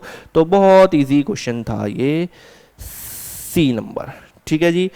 चलिए अब आते हैं क्वेश्चन नंबर 26 पे फटाफट से। चलिए क्वेश्चन नंबर 26 को देखते हैं, बहुत ही इजी है। The central bank can increase availability of credit. In short, money supply market में बढ़ाने की कोशिश हो रही है, मार्केट में भर के कैश आए, उनकी ऐसी कोशिश है। तो क्या करना चाहिए? Sir rising the repo rate, repo rate अगर बढ़ेगा तो भाई लोग तो डिस्करेज होंगे, क्योंकि कमर्शियल बैंक की लोन नहीं लेगा आरबीआई से, तो आगे भी नहीं दे पाएगा। तो ये तो डिस्करेज का पार्ट है भाई, गलत है। रिवर्स रेपो रेट बढ़ रहा है, ये भी गलत है यार। मतलब हमें उसने क्वेश्चन में बोला है मार्केट में कैश फ्लो बढ़े, तो ऊपर वाली दोनों ए और बी से नहीं बढ़ेगा, उससे कम हो जाएगा उल्टा, ठीक है जी। तो आप बहुत ध्यान से समझेंगे। Buying government security, open market operation, open market operation यहां पर लिंक हो रहा है। ओपन मार्केट ऑपरेशन में मेरे भाई क्या होता है, government buy and sell the securities in the open market. अब गवर्नमेंट जब सिक्योरिटीज, गवर्नमेंट मतलब आरबीआई को आप कंसीडर कर सकते हैं। आरबीआई ने 500 करोड़ की रिलायंस की सिक्योरिटीज खरीदी, सिक्योरिटी मतलब one kind of shares, bond and debenture. Reliance की 500 करोड़ की सिक्योरिटी ली, आरबीआई ने सिक्योरिटी ली, रिलायंस को 500 करोड़ दिए। रिलायंस एक इंडस्ट्रियल यूनिट के हाथ में 500 करोड़ आ गया, मार्केट में कैश फ्लो क्या हो गया सर, बढ़ गया। क्वेश्चन में भी क्या बोला था, बढ़ाना है, तो सिक्योरिटी को क्या कर लो मेरे भाई, बाय कर लो। सिंपल, सिक्योरिटी बाय करेंगे, आरबीआई सिक्योरिटी लेगा, सामने वाली कंपनी को पैसा देगा, इकोनॉमी में कैश बढ़ गया, simple.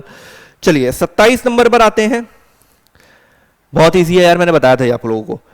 Dash is responsible for issuing 1 rupee note in the economy, ministry of finance, head office located in Mumbai, Nashik. ये पढ़ा चुका हूं मैं, ये बहुत इजी है, जल्दी निकलेंगे। मिनिस्ट्री ऑफ फाइनेंस, सी।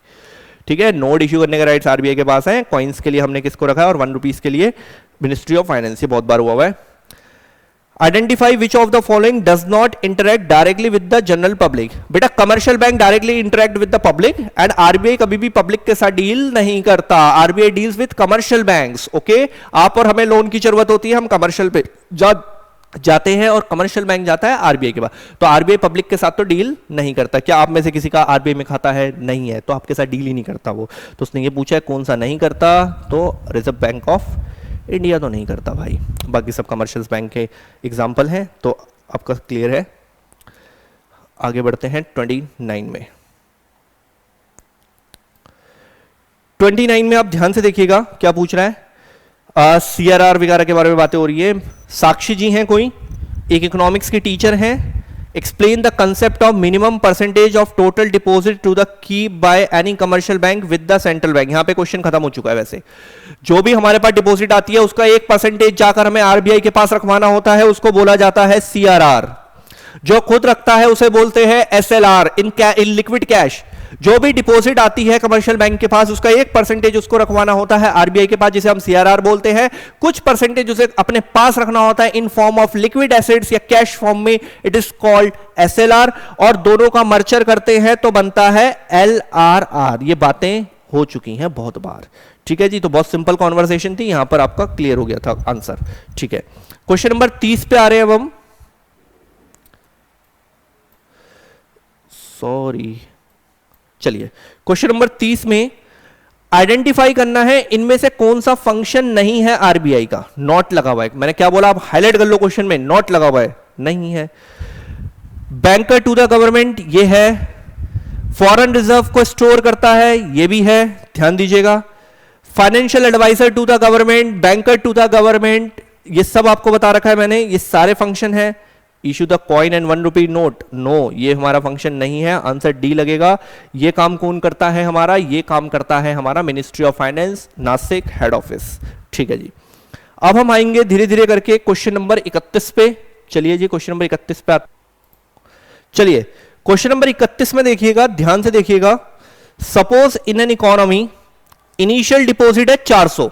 ठीक है जी, बहुत ध्यान से देखिएगा, इनिशियल डिपॉजिट है 400 और क्रिएशन हुआ है, creation of total deposit 4000 CR. CR को हटा के चलिए, इतना कोई वो नहीं है। Under the given situation reserve required की वो पूछ रहा है, वो रेशो। सर जी हमने आपको पढ़ाया था deposit multiplier is equal to initial deposit. ये इनिशियल डिपॉजिट है भाई, शॉर्ट लिखा जा रहा है एलआरआर। ठीक है, इंटू 100 भी रख सकते हैं, कोई दिक्कत नहीं है परसेंटेज के लिए। ठीक है, टोटल डिपॉजिट 4000 करोड़ है। आईडी जो है वो 400 की थी। ठीक है, अब आप ध्यान से देख लीजिएगा, एलआरआर इज इक्वल टू बन जाएगा 400 अपॉन 4000, 1 अपॉन 10, इट्स 0.1। 31 नंबर का क्या बन रहा है, 0.1 सी आ रहा है, मूव करा कर आंसर। क्लियर है, फॉर्मूला मैं आपको ऑलरेडी ये पढ़ा चुका हूं, उसी को मूव कराया गया, सी आंसर बन गया। क्वेश्चन नंबर 32 पे आ रहे हैं अब हम। देखिए 32 नंबर में, 32 में वो कहना चाह रहा है हमसे read the following statement carefully and correct वाले को पता लगाना है। तो आप ये चीजें जरूर ध्यान रखें जो मैं आपको हर बार हर क्वेश्चन में बता रहा हूं कि करेक्ट इनकरेक्ट सब पे ध्यान दीजिए थोड़ा सा। तो आपको ध्यान देना है कि करेक्ट है कि इनकरेक्ट है, ये बताना है। The value of money multiplier, ठीक है, money multiplier, okay okay okay okay okay, is determined by reserve ratio prevailing in the, yes yes yes yes. यार देखो ये क्वेश्चन ना मैंने आपको कल ही एक क्लास में करवाया था। अगर हमारे पास डिपॉजिट ज्यादा आएंगी तो मनी क्रिएशन ज्यादा होगा, एलआरआर अगर बढ़ गया तो कम हो जाएगा, क्योंकि रेशियो बढ़ने का मतलब है हमें ज्यादा पैसा रिजर्व में डालना है, लोन कम देना है। ठीक है, और अगर कम हो जाती है रेशियोज तो हमें कम पैसा अपने पास रखना है, लोन ज्यादा देना है, मनी फ्लो बढ़ जाएगा। ठीक है, तो पहली स्टेटमेंट मुझे बिल्कुल सही लग रही है। पहली स्टेटमेंट ध्यान से समझना, बिल्कुल सही है। पहली स्टेटमेंट में बिल्कुल सही बात बोली गई है कि the value of money multiply इस पर निर्भर करता है, ठीक है। The process of credit creation directly related, नहीं भाई, इनडायरेक्ट रिलेट करता है। अगर रेशियो बढ़ता है तो मनी सप्लाई कम होता है, और रेशियो कम होता है तो मनी सप्लाई बढ़ता है। लॉजिक में क्लियर करवा चुका हूं। तो एक सही है, पहली वाली सही है, पहली वाली सही है, दूसरी वाली गलत है, तो आंसर क्या बन रहा है? सी बन रहा है, ठीक है। अब आते हैं क्वेश्चन नंबर 33 पे। डिमांड डिपॉजिट, अभी 2 मिनट पहले बताया था, डिमांड डिपॉजिट में सेविंग भी आता है और करंट भी आता है। डिमांड डिपॉजिट में सेविंग भी आता है और करंट भी आता है। एक बार पढ़ लेते हैं दोबारा से। इंक्लूड करते हैं हम इसके अंदर सेविंग अकाउंट डिपॉजिट, बिल्कुल करूंगा, एफडी को नहीं करूंगा। करंट अकाउंट डिपॉजिट यस करूंगा, पोस्ट ऑफिस वाले से कोई मतलब नहीं है यहाँ पर। फर्स्ट और ये सेविंग और ये फर्स्ट और थर्ड सही है, सी आंसर। 2 मिनट पहले क्लियर करवाया था, डिमांड डिपॉजिट में सेविंग और करंट दोनों आते हैं, क्योंकि जब भी हम पैसा मांगते हैं सेविंग अकाउंट का हमें मिल जाता है, करंट अकाउंट का पैसा भी जब भी मांगते हैं मिल जाता है, तो दोनों के दोनों हमारे किस में आएंगे? ये इसमें आएंगे, ठीक है। क्वेश्चन नंबर 34 पे आ रहे हैं अब हम, ध्यान से देखिएगा। विच of the following action by central bank will increase the money supply? Market में फ्लो बढ़ाना है यार, सीधी सी बात है, मार्केट में फ्लो बढ़ाना है, ठीक है। तो मार्केट में फ्लो बढ़ाना है तो उसके लिए कौन सा ऑप्शन सही है? डिक्रीजिंग द रेपो रेट, वैसे ये भी सही है। डिक्रीजिंग द बैंक रेट, ठीक है। आई थिंक ये मिस प्रिंट है, आप इसको इंक्रीजिंग कंसीडर करेंगे, ठीक है। ये फाइल में प्रिंट होते हुए गलत हो गया है, ये इंक्रीजिंग द रेपो रेट है, तो इंक्रीज होगा तो मनी सप्लाई कम होगा। Increasing the reverse repo rate, ये भी गलत है, क्योंकि इसके बढ़ने से भी। और सेलिंग, जब आरबीआई मार्केट में अपने शेयर्स बेचेगी, लो भाई शेयर्स पकड़ो, पैसे दे दो, पैसे लेके चली जाएगी, मनी फ्लो कम होगा, ठीक है। बैंक रेट जब कम होगा, बैंक रेट जब कम होगा, बैंक रेट जब कम होगा, public encouraging to taking loans, commercial bank encouraging to taking loans, more loan लिए जाएंगे, इकोनॉमी में कैश फ्लो अप होगा, बी, ठीक है। बस आप ये ध्यान रखना, ये मिसप्रिंट था तो मैंने इसको सही कर दिया, ये इंक्रीजिंग रहेगा, ठीक है। क्वेश्चन नंबर 35 देखो कितना इजी सा यार। इनिशियल डिपॉजिट आई है 200 की, अपॉन एलआरआर है 20%, इनटू का 100 कर लो, एक बार पढ़ लेते हैं, इनटू का 100 कर लो। तो क्या पूछ रहा है? ये है what will be the amount total reserve after an initial deposit is ये, ठीक है भाई। 5 हो गया, 1000 हो गया, खत्म, सॉल्व हो गया, सी खत्म हो गया भाई, ठीक है। चलिए आगे बढ़ रहे हैं। 36 नंबर, कुछ भी नहीं है, ध्यान से सुनिएगा। 36 नंबर में एक बैंक चल रहा है, लार्ज नंबर ऑफ कस्टमर है बैंक के अंदर, विड्रॉल देयर डिपॉजिट साइमल्टेनियसली, तेजी से अपना निकाल रहे हैं पैसा, ठीक है। This can cause a bank to become insolvent if they can not pay back all the पैसा, उसको नहीं दे पा रहे वापस, अगर डिपॉजिट जिन्होंने करा है कस्टमर्स को।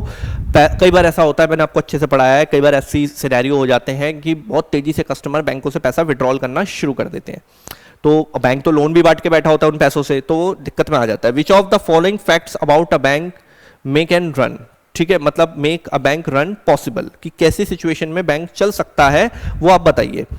Bank hold only about 15% of their deposit as cash, बाकी सारा उसने लोन में दे दिया, ठीक है। Banks have to pay a specific amount to a person in whose name is cheque has been issued, ठीक है। अभी समझेंगे क्या है क्वेश्चन। क्वेश्चन ये कह रहा है कि अचानक से बैंकों के अंदर सारे कस्टमर ने पैसा तेजी से निकालना शुरू कर दिया, तो क्या आप इस कंडीशन में बैंक को इंसॉल्वेंट कॉल कर सकते हो या नहीं बोल सकते, अगर वो पैसा देने में सक्षम नहीं है अपने कस्टमर्स को। Banks charge a high interest rate on loan, यार ऐसा थोड़ी होता है कि तुम पे दिक्कत आ गई तुम एकदम से इंटरेस्ट रेट बढ़ा दोगे, उसको लूटना शुरू कर दो जिनको लोन दिया, ऐसा नहीं होता। Banks pay an amount to cheque holders as interest on deposit, अरे भाई वो पैसा विड्रॉल करने आ रहा है, अब मेरे अकाउंट में पैसा बढ़ा, मैं विड्रॉल करने जा रहा हूं, कह रहा भाई अभी पैसा नहीं है, तू मेरे से इंटरेस्ट ले ले, अरे ये क्या बात है, मेरे पैसा दे यार, है ना, ये भी गलत है। तो आप ध्यान से समझिएगा, आपको ए और बी को ढंग से समझना है। Banks have to pay specific amount to a person who name cheque, नहीं ये भी गलत है, एक स्पेसिफिक अमाउंट नहीं। तो रिजर्व जो है आरबीआई की रिपोर्ट के अनुसार पहले वैसे 10% हुआ करता था, अब ये 15% हो गया है। बैंक्स होल्ड ओनली अबाउट 15% के आसपास उसको रिजर्व रखना चाहिए अपने पास। फिर हमने एक फंक्शन पढ़ा हुआ है lender of the last resort, ऐसी समस्या में आरबीआई भी तो काम आएगा कि हाँ भाई चल एकदम से क्राइसिस आ गई, तो वो अलग बात हो जाती है। तो आपका आंसर जो बनेगा वो ए बनेगा, क्योंकि रिजर्व को स्ट्रांग रखना बहुत जरूरी है, क्योंकि एकदम से सिनेरियो चेंज हो सकता है, कस्टमर तेजी से पैसा निकालने आ सकता है, तो 15% रिजर्व एक सिक्योर बना जाता है कि उसके बाद हम चला सकते हैं बैंक को, कि इतने ज्यादा भी नहीं होता, कुछ डिपॉजिट भी आती है, आरबीआई भी हेल्प करता है, तो सर्कुलेशन चल जाता है। तो ए जो है हमारा 36 का करेक्ट आंसर होगा, ठीक है। बाकी गलत क्यों है वो भी बताया गया। 37 नंबर को ध्यान से देखिएगा। The process of buying and selling, यार ये अभी 2 मिनट पहले बताया था। Buying and selling of security it's called open market operation. Buying में क्या होता है, सेलिंग में क्या होता है, ये भी मैं बता चुका हूं। तो ओपन मार्केट ऑपरेशन, ये तो बहुत सीधा है। सीआरआर कम हो गया, सीआरआर अगर कम कर दिया जाए तो लोन की कैपेसिटी बैंकों की बढ़ जाएगी। सीआरआर अगर कम कर दिया जाए तो लोन की कैपेसिटी बढ़ जाएगी, बैंक्स लोन ज्यादा देगी, पब्लिक ज्यादा लोन लेगी, पब्लिक लोन लेके ज्यादा डिमांड करेगी। चलो आईफोन ले लेते हैं, लोन सस्ते रेट पे मिल रहा है, तो राइज इन एग्रीगेट डिमांड। वो सिंपल है यार, इतना इंटरेस्टिंग सब्जेक्ट है। अगर आपने मेरे कंसेप्ट अच्छे से पढ़ रखे हैं, जो मैंने आपको करवा रखे हैं, नोट्स मेकिंग अच्छे से, और रियल वर्ल्ड को कनेक्ट करा हुआ है आपने, तो आपको मजा आएगा कि आप दुनिया में कितनी अच्छी नॉलेज ले रहे हो, कि आपको आसपास की सारी फाइनेंशियल नॉलेज आपको मिल रही है। ठीक है जी। अब हम आते हैं क्वेश्चन नंबर 39 के अंदर। एक्सेस डिमांड से क्वेश्चन है, इट मींस एग्रीगेट डिमांड वाला चैप्टर लग रहा है यहां पर, तो वहां से क्वेश्चन है, देख लेते हैं। Excess demand, Keynes's theory, excess demand, inflationary gap, deflationary gap, deficit demand, ये सब आपको पढ़ाया गया है। Income and employment in an economy, ये क्या बताता है? एक्सेस डिमांड में इनकम कम होना, नहीं नहीं नहीं नहीं नहीं, गलत बोल रहा है भाई तू, गलत है गलत है।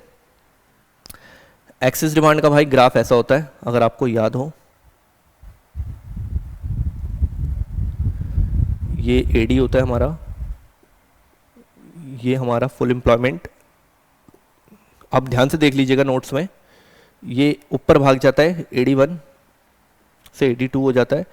ये रहा, F पॉइंट देते हैं, इस पॉइंट, इन दोनों के बीच के गैप को इन्फ्लेशनरी गैप बोलते हैं। इस केस में आपको क्लियर दिखाई देता है, आउटपुट जो है वो रिमेनिंग। आप नोट्स खोलिए, कॉपी खोलिए और देखिए, देखिए कितना ट्रिकी क्वेश्चन बना है। आउटपुट तो रिमेनिंग क्या है, कांस्टेंट। पब्लिक ने डिमांड्स बढ़ाई है, आउटपुट कांस्टेंट रहेगा, परंतु इकोनॉमी में एक्सेस डिमांड, तेजी से डिमांड बढ़ने की वजह से प्राइस लेवल ऊपर जाएगा, प्राइस लेवल ऊपर जाएगा। डिक्रीज इन इनकम, ये सब बेकार है। नो चेंज इन आउटपुट, देखो क्यू अपनी जगह पे रहता है, डायग्राम को ध्यान से देखो, बट प्राइस लेवल वगैरह इकोनॉमी के अंदर तेजी से बढ़ जाता है। जैसे कि भारत में इस टाइम पे प्रॉपर्टी के रेट तेजी से बढ़ रहे हैं, क्योंकि आउटपुट उतना ही है, लोग डिमांड बढ़ा रहे हैं, इसकी वजह से प्राइसेस बढ़ रही हैं। तो डी ऑप्शन रहेगा, ध्यान से समझिएगा। 40 नंबर को ध्यान से समझना। Monetary policy handled by the RBI, monetary policy handled by the RBI. इसी चैप्टर में एग्रीगेट वाले में आपको 2 पॉलिसीज पढ़ाई गई हैं। Fiscal policy totally handled by the government, जिसमें टैक्सेशन एंड गवर्नमेंट एक्सपेंडिचर आता है, and monetary policy is totally handled by the RBI. CRR, SLR, repo rate, bank rate, ये सब पढ़ाया गया आपको इसके अंदर। तो इसका टारगेट क्या होता है जो आरबीआई के द्वारा कंट्रोल किया जाता है? भाई बहुत सिंपल है, देखो एम्प्लॉयमेंट से कोई लेना देना नहीं है। टैक्स कलेक्शन फिस्कल में आता है। Price stability in the economy, economy अच्छे से चले, सिंपल गणित, मॉनेटरी पॉलिसी का जो एग्जांपल बन रहा है। ठीक है जी। क्वेश्चन नंबर 41 पे आ रहे हैं हम, इट मींस 41 पर आ रहे हैं। Average propensity to consume can never be, ठीक है, आपको ध्यान से समझना है। एपीसी कभी भी 0 नहीं हो सकता भाई। देखो APC is equal to C upon Y होता है। भाई मेरी इनकम है 1000 रुपए, मैं नहीं खाऊंगा खाना, कंजम्पशन कर दूं 0। अरे सर आपने पढ़ाया है कंजम्पशन तो कभी भी 0 नहीं होती। 0 इनकम पर भी बंदा कंजम्पशन करता है, क्योंकि जिंदा रहने के लिए कुछ ना कुछ कंजम्पशन का होना बहुत जरूरी है। सर मुझे तो ये भी पता है जो 0 इनकम पर कंजम्पशन होती है उसे ऑटोनॉमस कंजम्पशन बोलते हैं। तो भाई बताना नहीं हो रही ना 0, तो उसने यही तो पूछा है, नहीं हो सकती 0 यार। चाहे 50 रुपए का खाऊंगा तो सही, जितना भी कमाओ, चाहे ना भी कमाओ तो भी खाऊंगा भाई। तो 0 तो एपीसी पॉसिबल ही नहीं है, इस फॉर्मूले के अकॉर्डिंग आप देख लो। ठीक है जी। अब आइए एंटायर एडिशनल मतलब डेल्टा हो गया, चेंज हो गया, एडिशनल इनकम यानी कि डेल्टा वाई हो गया इकोनॉमी में। If the entire additional income of an economy is consumed, जितना कमाया सब उड़ाया, सीधी सी बात ये बोल रहा है। MPC is equal to delta C upon delta Y होता है। सर आपके पास इस महीने 1000 रुपए एक्स्ट्रा इनकम आई और वो 1000 रुपए ही मैंने क्या कर दिया, यहां पर खा गया, तो एमपीसी कितना आया? सर जी 1 आ गया एमपीसी। बिल्कुल सिंपल, समझ में आ रहा है क्वेश्चन? अरे उसने बोला जो भी तेरी इनकम चेंज हुई सब पैसे उड़ा दिए। इनकम मान लो 1000 से चेंज हुई, मान लो 100 से हुई, तो कंजम्पशन भी 100 से चेंज कर दी, 100 अपन 100 तब भी 1 आएगा। तो एमपीसी 1 आ गया। इन्वेस्टमेंट मल्टीप्लायर पूछ रहा है, सर हमें फॉर्मूला पता है 1/1 माइनस एमपीसी।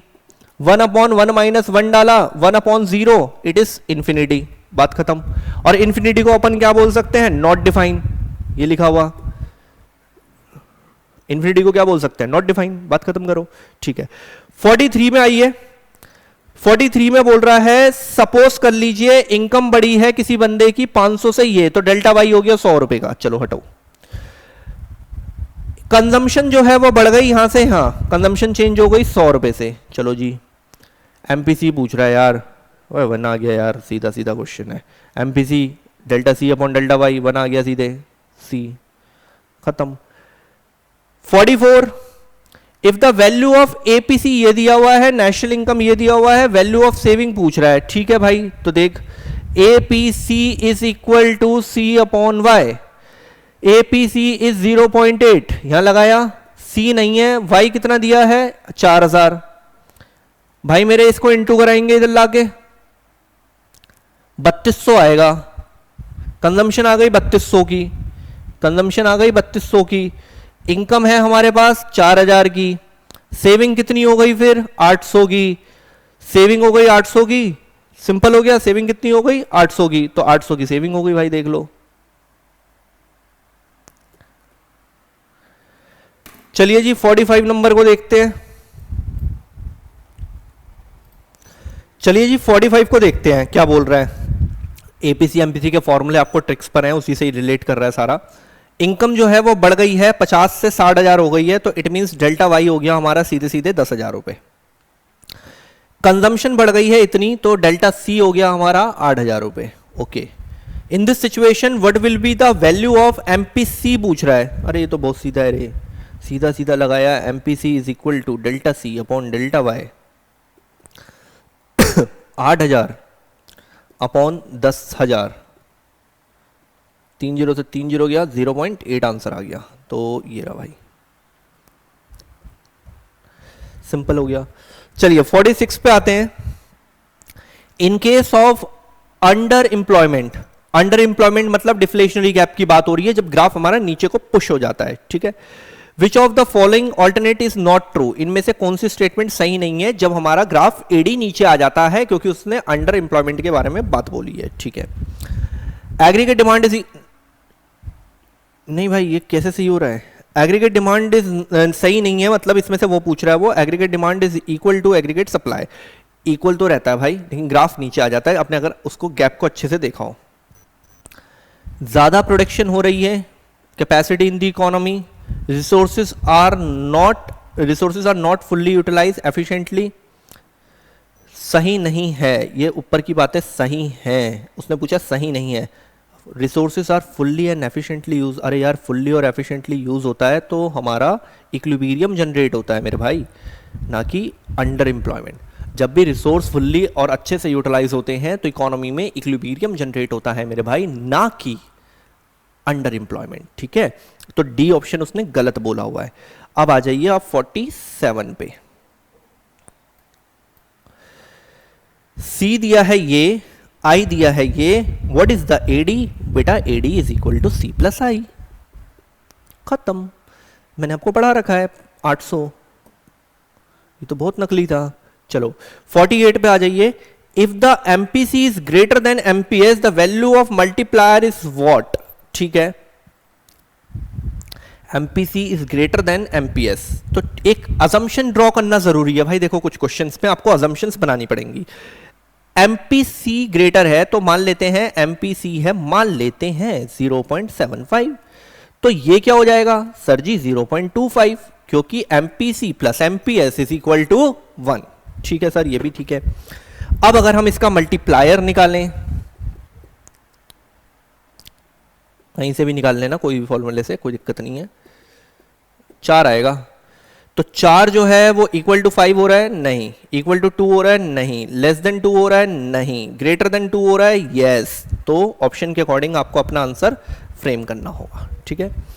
अब हम आ चुके हैं 49 के अंदर, ध्यान से समझिएगा, डैश सिचुएशन, जहां पर dash situation where all those who are able to work and willing to work and getting work, तो it is called full employment. Full employment एक ऐसी सिचुएशन होती है जहां पर जितने भी लोग विलिंग टू वर्क हैं, able to work and getting work at the current wage rate, तो ऐसी सिचुएशन को फुल एम्प्लॉयमेंट बोलते हैं।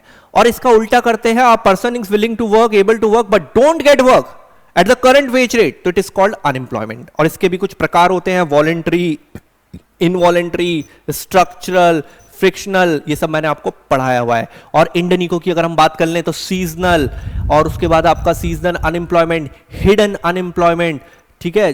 तो ये सारी बातें मैंने आपको पढ़ा रखी हैं। आगे बढ़ते हैं क्वेश्चन नंबर 50 पे। टोटल 100 क्वेश्चन है, हमने 50 कवर अप कर दिया ऑलमोस्ट। मेरे भाई एस की एक इक्वेशन दे रखी है आपके सामने, ठीक है। इन्वेस्टमेंट दिया हुआ है, ये इक्विलिब्रियम नेचुरल निकालना है, तो हमें पता है एस इज इक्वल टू आई होता है। तो एस की जगह -100 प्लस 0.6 वाई, इन्वेस्टमेंट की जगह आ गया आपका 1100। सर ये उधर जाके प्लस हो जाएगा, 0.6 Y, Y is equal to 1200 upon 0.6 into 10 कर दूंगा मैं यहाँ से हटाकर इसको, तो ये हो जाएगा 2, इट्स 2000। तो आंसर बन गया बी। ये सॉल्विंग हमने 3-3, 4-4 नंबर में न्यूमेरिकल्स करे हुए हैं, ये तो यहाँ पर छोटे में दे रहा है, ठीक है। चलिए क्वेश्चन नंबर 51 से स्टार्ट कर रहे हैं हम लोग अब। What is the other name of fiscal policy? What is the other name of fiscal policy? Revenue, monetary तो एक अलग ही कंसेप्ट है, और ये सब मैंने आपको कुछ नहीं पढ़ाया। रेवेन्यू पॉलिसी बोला जाता है, अब ध्यान से समझिएगा क्यों बोला जाता है। क्योंकि फिस्कल पॉलिसी के अंदर दो चीजें आती हैं, tax rate, government expenditure. Tax rate और गवर्नमेंट एक्सपेंडिचर आता है। तो टैक्स रेट सरकार की एक रेवेन्यू पॉलिसी होती है कि टैक्स से तो सरकार को मैक्सिमम क्या जनरेट होता है मेरे भाई? रेवेन्यू। तो आप ध्यान रखेंगे fiscal policy is also known as revenue policy. चलिए आगे बढ़ते हैं 52 नंबर पे, आराम से समझिएगा।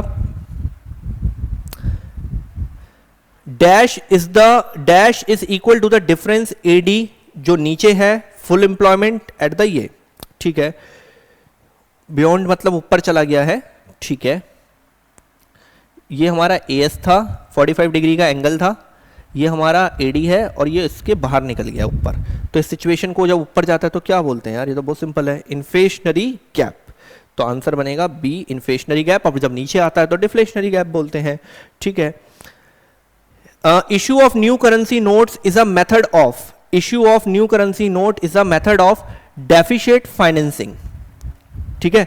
Issue of new currency notes is a method of deficit financing बहुत बार बनाया है। जब सरकार नई करेंसी को प्रिंट करने लगती है दबा के अच्छे से इकोनॉमी की सिचुएशन को ठीक करने के लिए, और हमें याद होना चाहिए कि अब इकोनॉमी में जो नोट प्रिंट होता है वो मिनिमम रिजर्व सिस्टम के थ्रू होता है, मिनिमम रिजर्व सिस्टम के थ्रू होता है। डेफिशिएट फाइनेंसिंग बोला जाता है। Issue of new currency notes is a method of deficit financing, क्योंकि सरकार अपने घाटे को कवर करने के लिए सारी चीजें करती रहती है। तो आप ध्यान देंगे तो इकोनॉमी में मनी सप्लाई इससे बढ़ता रहता है। 54 नंबर पे आइए। 54 नंबर में बोला है government can achieve it's budget objective. 4 objectives होते हैं। गवर्नमेंट बजट जो होता है हमारा, जो सेंट्रल गवर्नमेंट पेश करती है उसको यूनियन बजट बोलते हैं। ये सब हमने रीडिंग्स करी हुई है। It is a estimate receipts and expenditure होता है एक साल के अंदर गवर्नमेंट का। बहुत सारी एक्टिविटीज आती है इसमें। बजट रिसिप्ट 2 प्रकार की होती है, रेवेन्यू रिसिप्ट, कैपिटल रिसिप्ट। ऐसे ही बजट एक्सपेंडिचर 2 प्रकार के होते हैं, revenue expenditure and capital expenditure. Assets और लायबिलिटी के कंसेप्ट लगते हैं। ये लॉन्ग डिस्कशन अभी इसमें नहीं हो सकता, हमने आपको पढ़ा रखा है, अब अच्छे से देखिए एक बार उसको। रीडिस्ट्रीब्यूशन ऑफ इनकम और वेल्थ में मैंने आपको बताया था सरकार सोसाइटी में लाने की कोशिश करती है मेरे भाई इक्वालिटी। अमीरों पे लगाओ ज्यादा टैक्स, गरीबों को दो सब्सिडी। अमीरों पे लगाओ ज्यादा टैक्स, गरीबों को दो सब्सिडी। तो इसके लिए वो पूछने की कोशिश कर रहा है कौन सी बातें सही हैं।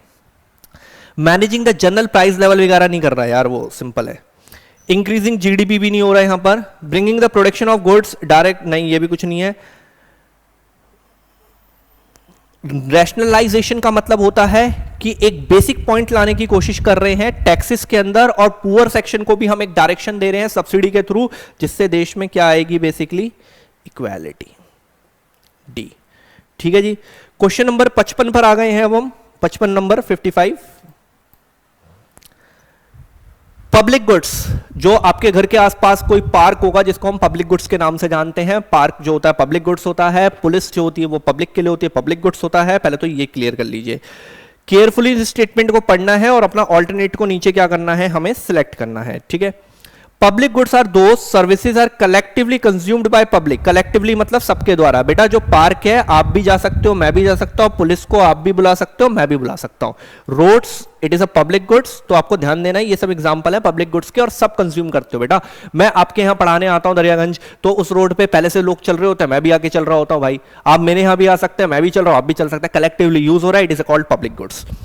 Public goods are excludable and reliable in nature. Excludable word का मतलब होता है, देखो हिंदी में समझो, ये स्टेटमेंट वैसे गलत है लेकिन आपको मतलब क्लियर होना चाहिए कि एक्सक्लूडेबल का मतलब क्या है। यहां पर देखो एक्सक्लूडेबल का शुद्ध हिंदी मतलब होता है वंचित रखना। अच्छा एक बात बताओ, आपकी गाड़ी है, पर्सनल कार है, क्या मैं एकदम से गेट खोल के मैं भी बैठ रहा हूं? नहीं भाई, इंपॉसिबल है।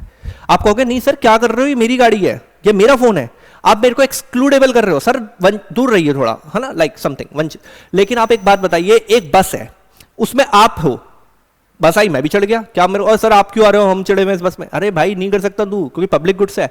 तो एक्सक्लूडेबल मतलब दूर रखना, तो पब्लिक गुड्स में वो कह रहा है दूर रखना, एक्सक्लूडेबल कर सकते हो? अरे नहीं कर सकते यार, किसी को रोड पे मैं हूं, तुम भी आ सकते हो, कोई भी आ सकता है, तो ये गलत है। एक्सक्लूडेबल मतलब दूर रखना, वंचित रखना। स्टेटमेंट सी पहला सही है, दूसरा गलत है, तो answer is C. Question number 56 पे हैं अभी हम। The government of India has decide to vaccinate the adult population of India. Vaccine लगाई गई है विदाउट एनी चार्ज, फ्री में हमने आपको लगा दी वैक्सीन। हम सरकार का हुआ पैसा खर्च, बदले में ना मिली सरकार को कोई एसेट्स, ना उतरी सरकार के ऊपर से कोई लाइबिलिटी, तो it is a nature of revenue expenditure. सरकार का खर्चा हुआ, एसेट्स नहीं आई, लाइबिलिटी कम नहीं हुई, सब्सिडी, डोनेशन, ये सब एग्जांपल होते हैं रेवेन्यू एक्सपेंडिचर के। ठीक है जी। अब हम हैं 57 के अंदर।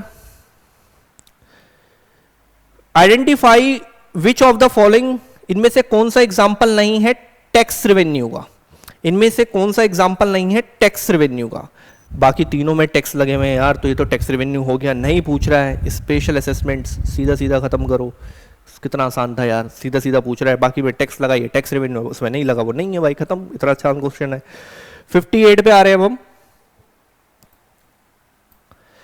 58 में identify the correct formula of calculating the fiscal deficit. बिल्कुल सिंपल है यार, एफडी निकालने का एक तो मैंने आपको पढ़ाया short formula, FD is equal to borrowings. ठीक है जी। एक पढ़ाया था FD is equal to TE minus TR और ब्रैकेट में लिखाया था एक्सक्लूडिंग बोरोइंग। ठीक है, अच्छे से पढ़ाया था, तो बहुत सिंपल है, ए इज द आंसर। बाकी को देखने की भी जरूरत नहीं है। ये आरडी का फॉर्मूला है रेवेन्यू डेफिसिट का, ये किसी का नहीं है। रेवेन्यू एक्सपेंडिचर एक्सक्लूडिंग बोरिंग नहीं लिखा हुआ, ये भी गलत लिखा हुआ है। ठीक है, 58 का ए हो गया। 59 पर आ गए। विच of the following is not a non tax revenue? Non tax revenue receipts, non tax वाला कौन सा होता है भाई? एक तो फीस हो गई, परमिट हो गया, लाइसेंस हो गया, एसचीट हो गया, ये सब होता है। ठीक है जी, मेरे को तो क्लियर दिख रहा है ए जो है वो टैक्स का पार्ट है। ठीक है, ए जो है वो टैक्स का पार्ट है, तो ये नॉन टैक्स नहीं है, ये टैक्सेबल है। तो जीएसटी, और जीएसटी जो आया था हमने फिर से पढ़ा दिया आपको 2017, 3 component, CGST, SGST, IGST. Arun Jaitley FM में थे उस टाइम पे, पहली कंट्री फ्रांस थी, इंडिया में कैनेडियन फॉलो होता है। ये बातें हमने क्लास में आपको बहुत बहुत बार सुनाई हैं। तो एक एक क्वेश्चन से हम मैक्सिमम चीज़ों को कंडक्ट करने की क्या करेंगे, कोशिश करेंगे। ठीक है, प्राइमरी डेफिसिट जो है वो 0 है, तो PD is equal to formula होता है एफडी माइनस आईपी, यानी कि फिजिकल डेफिसिट माइनस आईपी। तो ये 0 कब आएगा? जब एफडी और आईपी दोनों की फिगर मान लीजिए 1,000 है, तो दोनों की फिगर इक्वल होना चाहिए। तो ये रहा ए। थोड़ा ब्रेन यूज करवा रहा है क्वेश्चन के अंदर, और कुछ भी नहीं है, आपसे थोड़ा सा वो क्या करवा रहा है, ब्रेन यूज करवा रहा है। ठीक है, अब आते हैं क्वेश्चन नंबर 61 पे। विच of the following is true? इनमें से कौन सी स्टेटमेंट ट्रू है, किसके रिगार्डिंग ट्रू है? रेवेन्यू रिसिप्ट्स के रिगार्डिंग में ट्रू बोली गई है। रेवेन्यू रिसिप्ट्स में पैसा तो आएगा, हमारी कोई एसेट्स नहीं जाएगी और ना ही हम पर कोई लायबिलिटी चढ़ेगी। ठीक है, नहीं तो do not lead an increase in liability, कोई मेरे पे लायबिलिटी नहीं चढ़ेगी, टैक्स का पैसा फ्री में आ रहा है, लोन का कोई कंसेप्ट नहीं है, लायबिलिटी क्रिएट नहीं होगा, नॉन रिक्यूरिंग। ठीक है, सी ऑप्शन करेक्ट है, कोई लायबिलिटी क्रिएट नहीं होगी। 2021 की कोई स्टेटमेंट दी हुई है यहां पर, गवर्नमेंट ने कहा था कि करंट रिसोर्सेज करंच है, decide to hike the capital expenditure by इतने % से हम बढ़ाएंगे, रीजन हाइक करवाया सरकार ने, कैपिटल एक्सपेंडिचर का मतलब सरकार पैसा खर्च करेगी ब्रिज बनाने में, बिल्डिंग्स बनाने में, इंफ्रास्ट्रक्चर पे पैसा स्पेंड होगा, जहां पे सरकार को पैसा जाएगा, एसेट्स भी आएगी। तो इसके increase salary of government employees, no no no no no. अरे भाई क्रंच चल रहा है तो सरकार ने इसको कराकर इकोनॉमी को डेवलप करने की कोशिश करी है। रीपेमेंट इंटरेस्ट नहीं, पेइंग पेंशन कहां से यार, कैपिटल एक्सपेंडिचर का पार्ट हो गया, वो तो यूं ही जाता है पैसा, वो तो रेवेन्यू का पार्ट। सरकार चाहती है employment generation through the infrastructural project बढ़ाया जाए। सरकार ने कहा कि हम देश में कैपिटल एक्सपेंडिचर क्या होते हैं, जिनसे एसेट्स आती हैं, लाइबिलिटी कम होती हैं, यानी कि रोड्स बनेंगे, ब्रिज बनेंगे, इंडस्ट्री लगेगी, एम्प्लॉयमेंट बढ़ेगा देश का, इकोनॉमी अच्छी होगी। तो डी पार्ट बता रहा है वो कैपिटल एक्सपेंडिचर के सरकार का पॉइंट ऑफ व्यू रह सकता है। विच of the following can help reduce fiscal deficit, इनमें से कौन सी स्टेटमेंट जो है फिस्कल डेफिसिट को रिड्यूस करने में मदद करेगी? Increasing subsidy, no. भाई देखो आपने ना अगर इंडियन इको को भी ढंग से पढ़ाओ, वहां पर एक टॉपिक है debate on subsidy, agricultural subsidy के ऊपर एक डिबेट का क्वेश्चन है। सब्सिडी बहुत ज्यादा दी जाती है इंडिया में हर चीज के ऊपर। अभी रिसेंटली भी आपने न्यूज वगैरह में सुन लिया होगा, 1,000 रुपए फ्री के दिए जाएंगे। थोड़ा सा यार बर्डन है, बजट खराब होने की बातें आ जाती है यहां पर थोड़ी सी। तो ये स्टेटमेंट थोड़ा सा यहां पर गलत आ रहा है। वो कह रहा है कि हम अपने fiscal deficit is equal to borrowing, fiscal deficit को कैसे कम कर सकते हैं, ये नहीं है। Increasing the PSU public sector units के प्रॉफिट को बढ़ाया जाए, आंसर बी इज करेक्ट। आपने सुना है ना एलपीजी वाला चैप्टर है, वहां से लिंक होगा, थोड़ा सा आप दिमाग को खोलिए, पूरी बुक्स आप पढ़ चुके हैं। हमारे देश के पीएसयू लॉस मेकर होते हैं, जिसके कारण से इंडियन गवर्नमेंट के ऊपर बहुत ज्यादा क्या आता है, प्रेशर आता है, जिसके कारण से इंडियन गवर्नमेंट के ऊपर बहुत ज्यादा प्रेशर आता है, इंटरेस्ट पे करना है। अगर हम इसको इंप्रूव कर दें तो भाई हम पे रेवेन्यू आएगा, हमारा फिस्कल डेफिसिट मैनेज हो जाएगा। यार इसका स्ट्रांग होना बहुत ज़रूरी है, लेकिन हो नहीं पा रहा देश में। इसीलिए डॉक्टर मनमोहन सिंह ने 1991 में एलपीजी पॉलिसी लॉन्च करी, इनकी पुअर परफॉर्मेंस को देखते हुए। पर क्वेश्चन ये कह रहा है कि अगर हम चाहें तो यार इसको इंप्रूव कर लें और अपनी देश की स्थिति को क्या कर लें, थोड़ा सा ठीक कर लें। विच of the following is an example of public goods, जो सबके लिए होते हैं, कलेक्टिवली यूज होते हैं, एक्सक्लूडेबल नहीं होते। आप भी यूज करो, हम भी यूज करेंगे। Medicine and injection private goods है, आपका मेडिसिन आपका है। हाउस एंड फर्नीचर आपका रहेगा। बुक्स आपकी हो तो आप ही की है भाई। लॉ एंड ऑर्डर सबके लिए है मेरे भाई, तो ये पब्लिक गुड्स का एग्जांपल बना। ठीक है जी। उसके बाद आइए 65 नंबर पे, देयर आर 2 स्टेटमेंट्स दी जा रही हैं नीचे आपको ए और बी के रूप में, असर्शन और रीजन का क्वेश्चन है basically. A high revenue deficit can cause inflation in the economy, बहुत ज्यादा अगर हमारा जो है वो हो रहा है, पैसा रेवेन्यू डेफिसिट बढ़ रहा है, revenue deficit is equal to revenue expenditure minus revenue receipts. इसका मतलब ये फिगर बढ़ने का मतलब है रेवेन्यू एक्सपेंडिचर बढ़ रहे हैं, हम सब्सिडी ज्यादा दे रहे हैं, ये दे रहे हैं, तो लोगों के हाथ में पैसा आएगा, लोग खर्च करेंगे, इन्फ्लेशन होगा।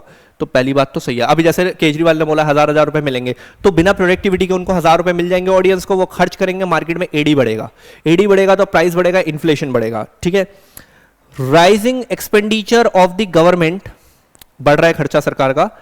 यार ये देखो मैंने ये स्टेटमेंट सही में पहले नहीं पढ़ी थी, बिल्कुल मैंने वही आपको समझाया जो लिंक बन रहा है कि एग्रीगेट डिमांड बढ़ेगा। दोनों स्टेटमेंट यार बिल्कुल सही लिखी हुई हैं, तो आप देख लीजिए both A and R true, and R जो है वो एक्सप्लेन कर रहा है ए को। देखो ना, देखो अब आप अगर इकोनॉमिक्स को ढंग से पढ़ रहे हैं तो आपको समझ में आ रहा है कि जो ये चल रहा है अभी, हम आपको 1,000 रुपये फ्री में देंगे, हम आपको ये फ्री में देंगे, यार इससे इकोनॉमी खराब भी होती है मेरे भाई। उन लोगों को भी पैसा मिल जाएगा, महिलाओं को 1,000 रुपये वो स्पेंड करेंगे, एडी बढ़ेगा, सरकार के ऊपर डेफिसिट का प्रेशर बढ़ेगा, फिर कुछ दिनों बाद सरकार टैक्सेशन बढ़ाएगी, फिर इन्फ्लेशन बढ़ेगा, इन्फ्लेशन बढ़ेगा तो पैसे का वैल्यू गिरेगा जो हमने पढ़ रखा है, फिर पैसों की और लोगों की भूख बढ़ेगी, डिमांड बढ़ेगी, ये सब पढ़ चुके हैं हम। तो गणित आप समझ रहे हैं कि चीज़ें गलत भी हो रही हैं देश के अंदर, अगर हम प्रैक्टिकली देखें, थोड़ा सा सब्जेक्ट्स को हटाकर अगर हम रियल वर्ल्ड को समझें। चलिए भाई हम आ गए हैं 66 के अंदर। विच of the following is non tax revenue of the government. ये एक्साइज ड्यूटी टैक्स रेवेन्यू है, कस्टम्स, ये सब टैक्स के अंदर आ रहा है, ये सब टैक्स कैटेगरी है। नॉन टैक्स के अंदर आ रहा है returns on assets, like rent आ गया मेरे पास, तो इसके बदले मेरी कोई एसेट्स नहीं गई और ये नॉन टैक्सेबल है, ऐसे ही आ रहा है पैसा, तो ए हो। 67 पे आ गए हैं अब हम। Which of the following is the formula? Which of the following is the formula for revenue deficit? तो revenue deficit is equal to revenue expenditure minus revenue receipts। इसमें ज़्यादा टाइम मत लगाओ भाई, 67 का ये हो गया। 68, which of the following is most likely to main contributor of fiscal deficit in cost. तो आपको समझना है, क्वेश्चन ये बोलना चाह रहा है कि इनमें से कौन सा सबसे ज्यादा मेन कंट्रीब्यूटर है फिस्कल डेफिसिट के अंदर। ठीक है, हाई रेवेन्यू एक्सपेंडिचर। सुनो भाई, रेवेन्यू एक्सपेंडिचर है क्या? Sir subsidy. सर अभी जो केजरीवाल ने अनाउंस करा, it is a revenue expenditure, free में पैसा जाएगा गवर्नमेंट को, कोई एसेट्स नहीं मिलेगी, कोई लायबिलिटी। इसकी वजह से सरकार के घाटे लगातार क्या होते जाते हैं, बढ़ते जाते हैं और डेफिसिट होता जाता है। तो ये एक प्रॉब्लम का पार्ट बनता है। हाई रेवेन्यू एक्सपेंडिचर थोड़ा सा रोकना चाहिए, सब्सिडीज वगैरह को, लोगों को प्रोडक्टिव बनाना चाहिए कि आप काम करके पैसा जनरेट करिए, तो इकोनॉमी में जीडीपी भी बढ़ेगा और उनके हाथ में पैसा भी आएगा। परंतु आप यूं ही दे रहे हैं तो फिर वो काम क्यों ही करेगा यार, समझ रहे हो बात को। 69 का ध्यान से समझते हैं। The government budget has a revenue deficit. ठीक है, दिस गेट्स फाइनेंस्ड बाय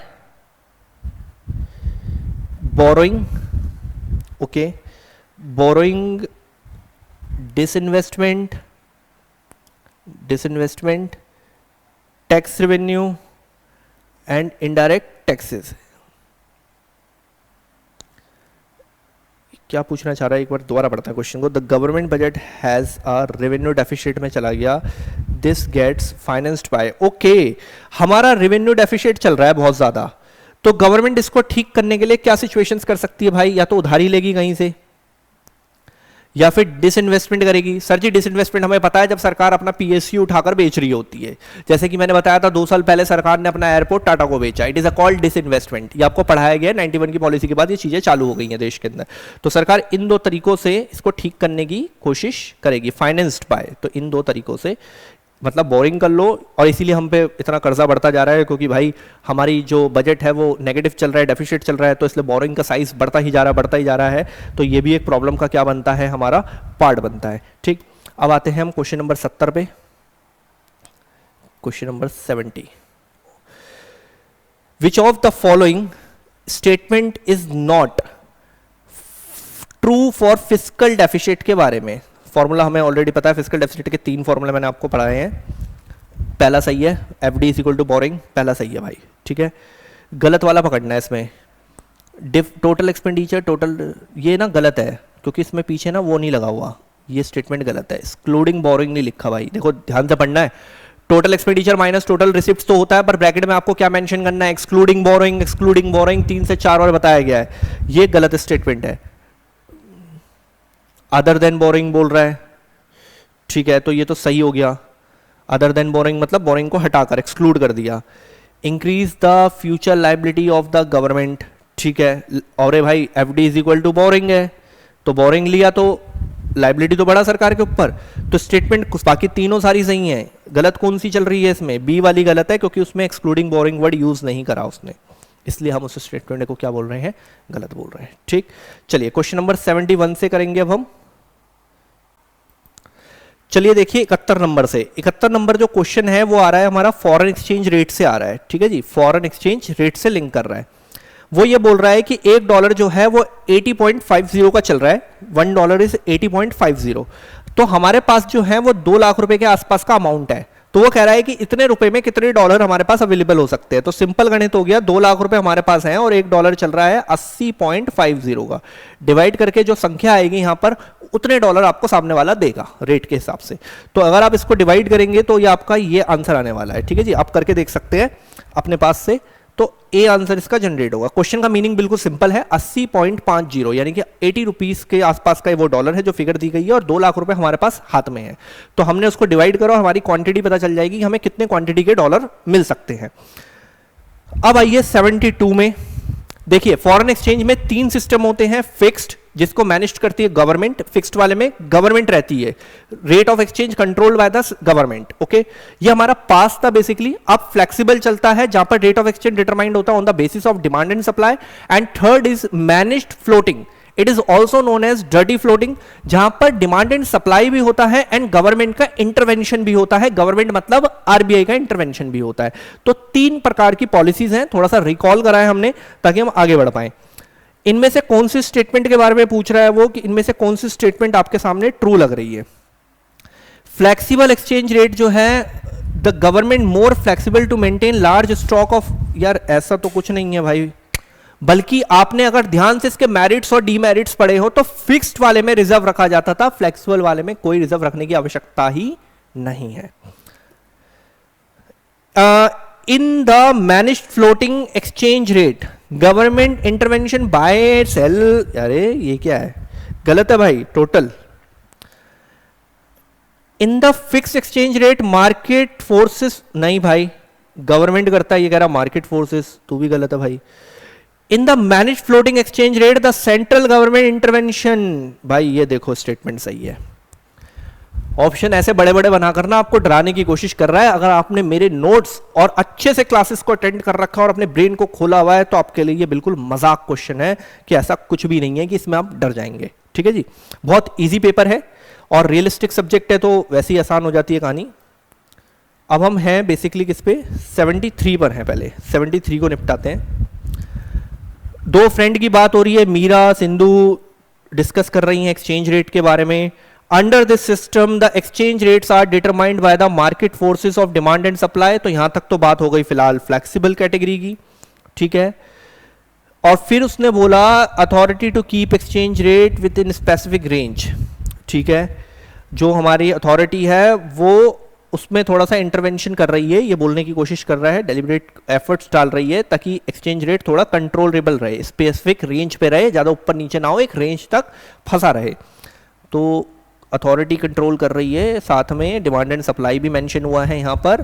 तो ये हो गया भाई हमारा, ठीक है। 73 कस्सी आ जाइए 74 पे। देखिए 74 में आप ध्यान से देखिएगा, विच of the following lead and appreciation की बात हो रही है। डोमेस्टिक करेंसी का एप्रिसिएशन हो रहा है, यानी कि $1 60 का था पहले, अब अचानक से $1 55 का हो गया। ये होता है एप्रिसिएशन ऑफ डोमेस्टिक करेंसी।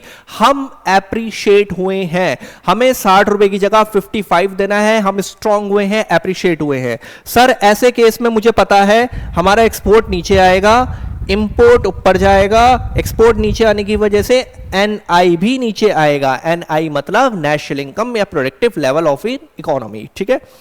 पढ़ो, उसने बोला है इंक्रीज डिमांड फॉर, क्यों करूंगा भाई डिमांड, ठीक है। Increase demand for foreign exchange, $1 ये हो गया। यार एक बात बताओ, ठीक है, पढ़ते हैं पूरा क्वेश्चन पहले ढंग से एक बार। Which of the following will lead an appreciation हुआ है, ठीक है। Decrease the demand for foreign currencies, okay, decrease the demand for foreign currency. Increase supply of foreign exchange, decrease supply of foreign exchange. इसमें से कोई PS करके बना के रखा हुआ है। एप्रिसिएशन जो होता है हमारा 60 से 55 का होता है, तो इस केस में हम इंपोर्ट ज़्यादा कराएंगे, तो ज़्यादा इंपोर्ट कराने के लिए हमें डॉलर की रिक्वायरमेंट ज़्यादा होगी। तो इंक्रीज द डिमांड होगा, एक तो ये बढ़ेगा, ठीक है, डिमांड बढ़ाएंगे, ये वाला नहीं होगा। सप्लाई का कंसेप्ट नहीं होगा, सीधे सीधे डिमांड बढ़ेगा, सप्लाई उतना ही रहेगा। तो मेरे हिसाब से इसमें लगना चाहिए आपका डिक्रीज द सप्लाई ऑफ 60 से 55 का एप्रिसिएशन हुआ। एक्सपोर्ट लेवल जो है ऐसे केस में हम कम कर देंगे, क्योंकि मार्कर भेज रहे हैं तो सामने वाले से हमें कम पैसा आएगा। तो डिमांड तो पी तो होगा ही होगा हमारा, सप्लाई कम होगी क्योंकि एक्सपोर्ट कम हो रहा है भाई।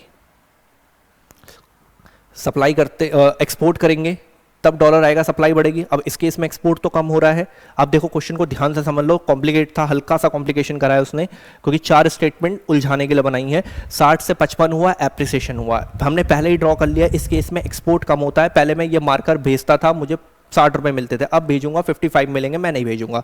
एक्सपोर्ट कम हुआ तो देश में डॉलर की सप्लाई कम हो जाएगी, तो एस सही है, सप्लाई कम हो गई। फिर जैसे ही ये 60 का 55 हुआ, मैं इंपोर्ट बढ़ा लूंगा। मैं टी शर्ट मंगाता था पहले ₹60 की, 55 की आ रही है, मैं ज़्यादा इंपोर्ट कराऊंगा। तो इंपोर्ट आ रहा है मेरे पास, इंपोर्ट करवा रहा हूँ, तो डिमांड बढ़ेगी डॉलर्स की, क्योंकि मुझे पे आउट करना है। तो इंक्रीज द डिमांड, तो पी एंड एस जो भी है ये सही आंसर बनेगा, ठीक है। देखो मैं भी थोड़ा सा सोचने में मजबूर कर दिया उसने, इसलिए आपका कंसेप्ट अच्छे से क्लियर होने चाहिए। 75 बहुत अच्छे देखिएगा, 75 का कंट्री एक्स जो है has more inflation than Y, मतलब एक्स में बहुत ज्यादा इन्फ्लेशन चल रहा है। आप एग्जाम्पल के तौर पे ले सकते हैं कि पाकिस्तान में बहुत ज्यादा इन्फ्लेशन चल रहा है हमारे मुकाबले। Which of the following is most likely to happen in such case, तो इस केस में क्या होने वाला है।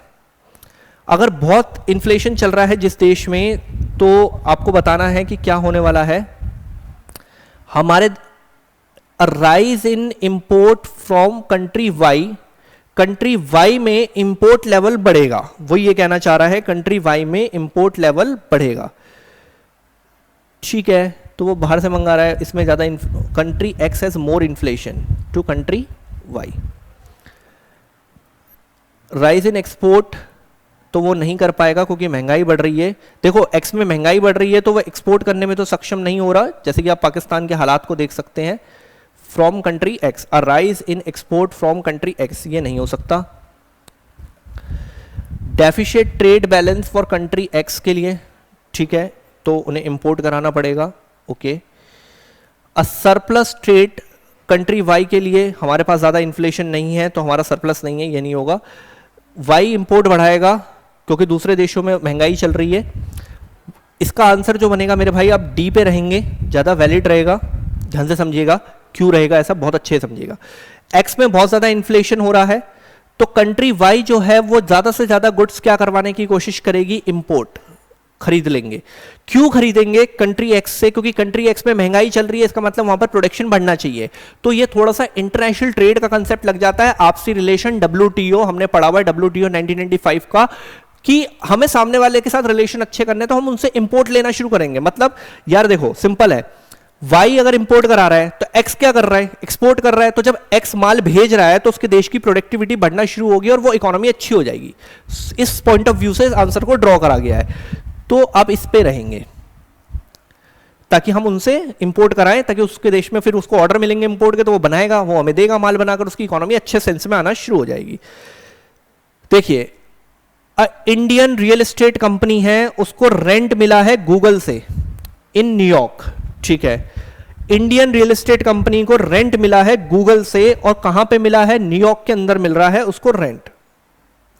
ये ट्रांजैक्शन को कहां रिकॉर्ड करेंगे, देखो भाई पहले तो हमें पैसा मिला तो ये आ गया हमारा क्रेडिट, कम हुआ पैसा आया हमारे पास तो क्रेडिट करेंगे। तो और ये रेंटल इनकम है तो हमने इंपोर्ट एक्सपोर्ट का पार्ट लगाया वन करंट अकाउंट। एसेट्स और लाइबिलिटी कोई इफेक्ट नहीं हुई है, कोई सेल एंड परचेज नहीं हुआ है मेरे भाई किसी भी एसेट्स और लाइबिलिटी का, इसलिए हम कैपिटल अकाउंट के साथ नहीं जाएंगे, ठीक है जी। और कैपिटल अकाउंट के साथ नहीं जाएंगे और डेबिट के साथ भी नहीं जाएंगे क्योंकि पैसा तो हमें आ रहा है तो इसे क्रेडिट करना है और करंट अकाउंट में रहेगा, ठीक है। 77, एक इंडियन कंपनी ने एक्वायर करा है एक ब्रिटिश कंपनी को, एक ब्रिटिश कार कंपनी को। तो जब हमने ब्रिटिश कार कंपनी को एक्वायर करा, हमने कंपनी खरीदी, हमने सामने वाले को पैसे दिए, तो मेरे भाई पैसा गया डेबिट, और कंपनी खरीदी है, एसेट्स आई है, तो एसेट्स आने का मतलब क्या हो गया, कैपिटल अकाउंट। इंपोर्ट एक्सपोर्ट नहीं हुआ, पूरी पूरी एसेट्स आई है, पूरी कंपनी हमारे पास आ गई उसकी। फिर आइए 78 के अंदर बैलेंस ऑफ पेमेंट से क्वेश्चन लिंक्स हो रहे हैं, आपको ध्यान देना है, बैलेंस ऑफ पेमेंट से सारे क्वेश्चन बन रहे हैं। Balance of payment of an economy records for a physical inflow and outflow of funds का रिकॉर्ड रखता है, सिंपल सी बात है, inflow and outflow of foreign exchange to from the economy, और हमारे यहां से जो जा रहा है और वहां से जो आ रहा है, पैसा आ रहा है डेबिट क्रेडिट करो, जा रहा है डेबिट करो, आ रहा है क्रेडिट, जा रहा है debit. Current account capital account दो अकाउंट होते हैं, ये बातें हम पढ़ चुके हैं, विजिबल इनविजिबल यूनिलेटरल और कैपिटल ट्रांसफर्स, ये सारी बातें पढ़ चुके हैं। ऑटोनोमस अकोमोडेटिंग, ये सब इंपॉर्टेंट पार्ट्स हैं। Balance of payment, balance of trade में डिफरेंशिएट, तो मैं आपको थोड़ा थोड़ा साथ साथ रिकॉलिंग देना शुरू कर रहा हूं। देखिए identify which of the following not a example of invisible. Invisible मतलब जहां पर क्या आती हैं भाई, सर्विसेज आती हैं। इनविजिबल मतलब जहां पर क्या आती हैं, सर्विसेज आती हैं, ठीक है। करंट अकाउंट में ये तो इनविजिबल है, ये भी इनविजिबल है, ये भी इनविजिबल है। मर्चेंडाइज का मतलब बेटा गुड्स होता है, ध्यान देना, मर्चेंडाइज का मतलब बेटा गुड्स होता है, तो गुड्स है, ये नहीं है, D. 80 number, under balance of payment structure of a nation two main categories of accounts classified, current account, capital account. एक करंट अकाउंट, एक कैपिटल अकाउंट, ये दोनों होते हैं, दो अकाउंट होते हैं, current account, capital account, answer is B. ये तो बहुत सिंपल है यार, दो अकाउंट होते हैं, करंट अकाउंट, कैपिटल अकाउंट, बात खत्म। 81 पे आ गए हम। बैलेंस ऑफ पेमेंट और बैलेंस ऑफ ट्रेड में हमने डिफरेंस आपको पढ़ा रखा है, तो मैंने आपको पढ़ा रखा है BOT is equal to export of goods minus import of goods. ठीक है जी, अब पढ़ लो। बीओटी दिया हुआ है 20,000 रुपए, बैलेंस ऑफ ट्रेड हमारा 20,000 का है। ठीक है, बैलेंस ऑफ ट्रेड हमारा 20,000 का है। उसने बोला है, ध्यान से समझना, the import of merchandise of a nation is half of the export of merchandise. Merchandise मतलब गुड्स होता है, मर्चेंडाइज मतलब गुड्स होता है। अगर मान लो एक्सपोर्ट 40 का है, 40,000 का है, तो इंपोर्ट 20,000 का है। हाफ बोला है उसने, हाफ। ठीक है, तो उसने फूला है, फिगर बताइए तो क्या फिगर आई होगी यार? 20,000 आ रही है, देखो बना लो सिस्टम के हिसाब से। उसके एक्सपोर्ट की फिगर पूछ रहा है, कितनी आएगी? 40,000 बन रही है, देख लो। एक्सपोर्ट 40 रखा, ये रखा, माइनस होकर 20 आ रहा है, क्योंकि स्टेटमेंट में क्लियर बोला गया है जो इंपोर्ट है वो एक्सपोर्ट का हाफ है। तो एक्सपोर्ट को 40 रख दिया, इंपोर्ट को 20 रख दिया, हाफ हो गया उसका, तभी बीओटी 20,000 आ रहा है और बीओटी तभी शो हो रहा है 20। एक नॉर्मल एग्जांपल बनाया हमने और उसके हिसाब से हमें एक्सपोर्ट की फिगर नजर आ रही है 40,000 रुपए की, तो answer is B. Mind game question है पूरा, एमसीक्यू जो होता है माइंड से चलाना है, लेकिन कंसेप्ट क्लियर होना बहुत जरूरी है। अब आइए 82 के अंदर, बहुत ध्यान से देखिएगा। 82 में रीड करना है, वही है असर्शन और रीजन के ऊपर बेस्ड कर रखा है क्वेश्चन को। इसमें बोला है if the receipts and payments on current account are equal to each other. ठीक है, सिचुएशन ऑफ सरप्लस क्यों होगा भाई? ये तो बैलेंस्ड होगा यार। जब receipt is greater than expenditure then surplus, receipt is less than expenditure deficit, दोनों इक्वल हैं तो बैलेंस्ड हो गया यार। ये तो पहली स्टेटमेंट ही गलत है, तो पहली गलत है, तो ये आंसर डी हो गया सीधे सीधे। असर्शन और रीजन की यही ट्रिक होती है, क्लास में बताया गया है। अगर एक गलत मिल जाए तो कोई दिक्कत ही नहीं है। ए इज फॉल्स तो आर ट्रू होगा। पढ़ लेते फिर भी आर को आपके कॉन्फिडेंस के लिए। सरप्लस करंट अकाउंट का मतलब ये होता है is a lender to a country and deficit to current account means the borrower of a country. बिल्कुल सही है भाई। अगर डेफिशिएट का मतलब है हमने बोरो कर रखा है, उधारी है हमारे ऊपर, और उसका उल्टा हो गया। ठीक है, अब आइए 83 के अंदर, विच of the following will be debit. इनमें से कौन सा डेबिट होगा कैपिटल अकाउंट में? कैपिटल अकाउंट में एसेट्स और लायबिलिटी का ट्रांजेक्शन ढूंढना है सबसे पहले तो मुझे। ठीक है, और पैसा जाने वाला ढूंढना है। An Indian women buying a Chinese company, उसने चाइनीज की कंपनी खरीदी तो वो उसको पैसा देगी, पैसा दे दिया, पैसा चला गया, और कंपनी आई है तो एसेट्स आई है, कैपिटल अकाउंट हो गया कंपनी के लिए, और पैसा जा रहा है तो डेबिट हो गया। मेरे हिसाब से ए आंसर ओके हो चुका है ऑलरेडी पहला ही। 84 में आ चुके हैं अब हम, ध्यान दीजिएगा। Other things remaining the same, other things remaining the same, when in a country the market price of a currency fall, simple है यार, $1 is equal to 60, then $1 is equal to 55. Okay, national income will भी क्या होगा यार? देखो अभी बताया था, इस केस में एक्सपोर्ट कम होगा, एक्सपोर्ट कम होगा तो एनआई भी कम होगा। जब एक्सपोर्ट नहीं होगा तो मैं माल क्यों बनाऊंगा अपने देश के अंदर? तो इकोनॉमी का नेशनल इनकम नीचे आएगा, to fall. 84 85 balance of payment जो है वो माइनस में चल रहा है, माइनस में चल रहा है, तो उसको ठीक करने के लिए हमें क्या करना पड़ेगा? Into account the only balance of payment deficit is calculated by taking into account. Autonomous transaction की वजह से होता है। ऑटोनोमस ट्रांजैक्शन एक इंडिपेंडेंट ट्रांजैक्शन होती है जो बैलेंस ऑफ पेमेंट के सरप्लस और डेफिशिएट की कंडीशंस को नहीं देखता। मैनेज कराने के लिए जो कंडीशंस होती है वो अकोमोडेटिंग होती है, बताया गया है। तो होने का जो रीजन होता है वो ऑटोनोमस होता है। चलिए जी 86 पे आइए। डिफरेंस बिटवीन ऑटोनोमस और अकोमोडेटिंग को अच्छे से कर लेना, 3-3 नंबर में बोर्ड एग्जामिनेशन में बहुत बार ये क्वेश्चंस पूछे हुए हैं। ठीक है जी, 86 पे आ गए हम।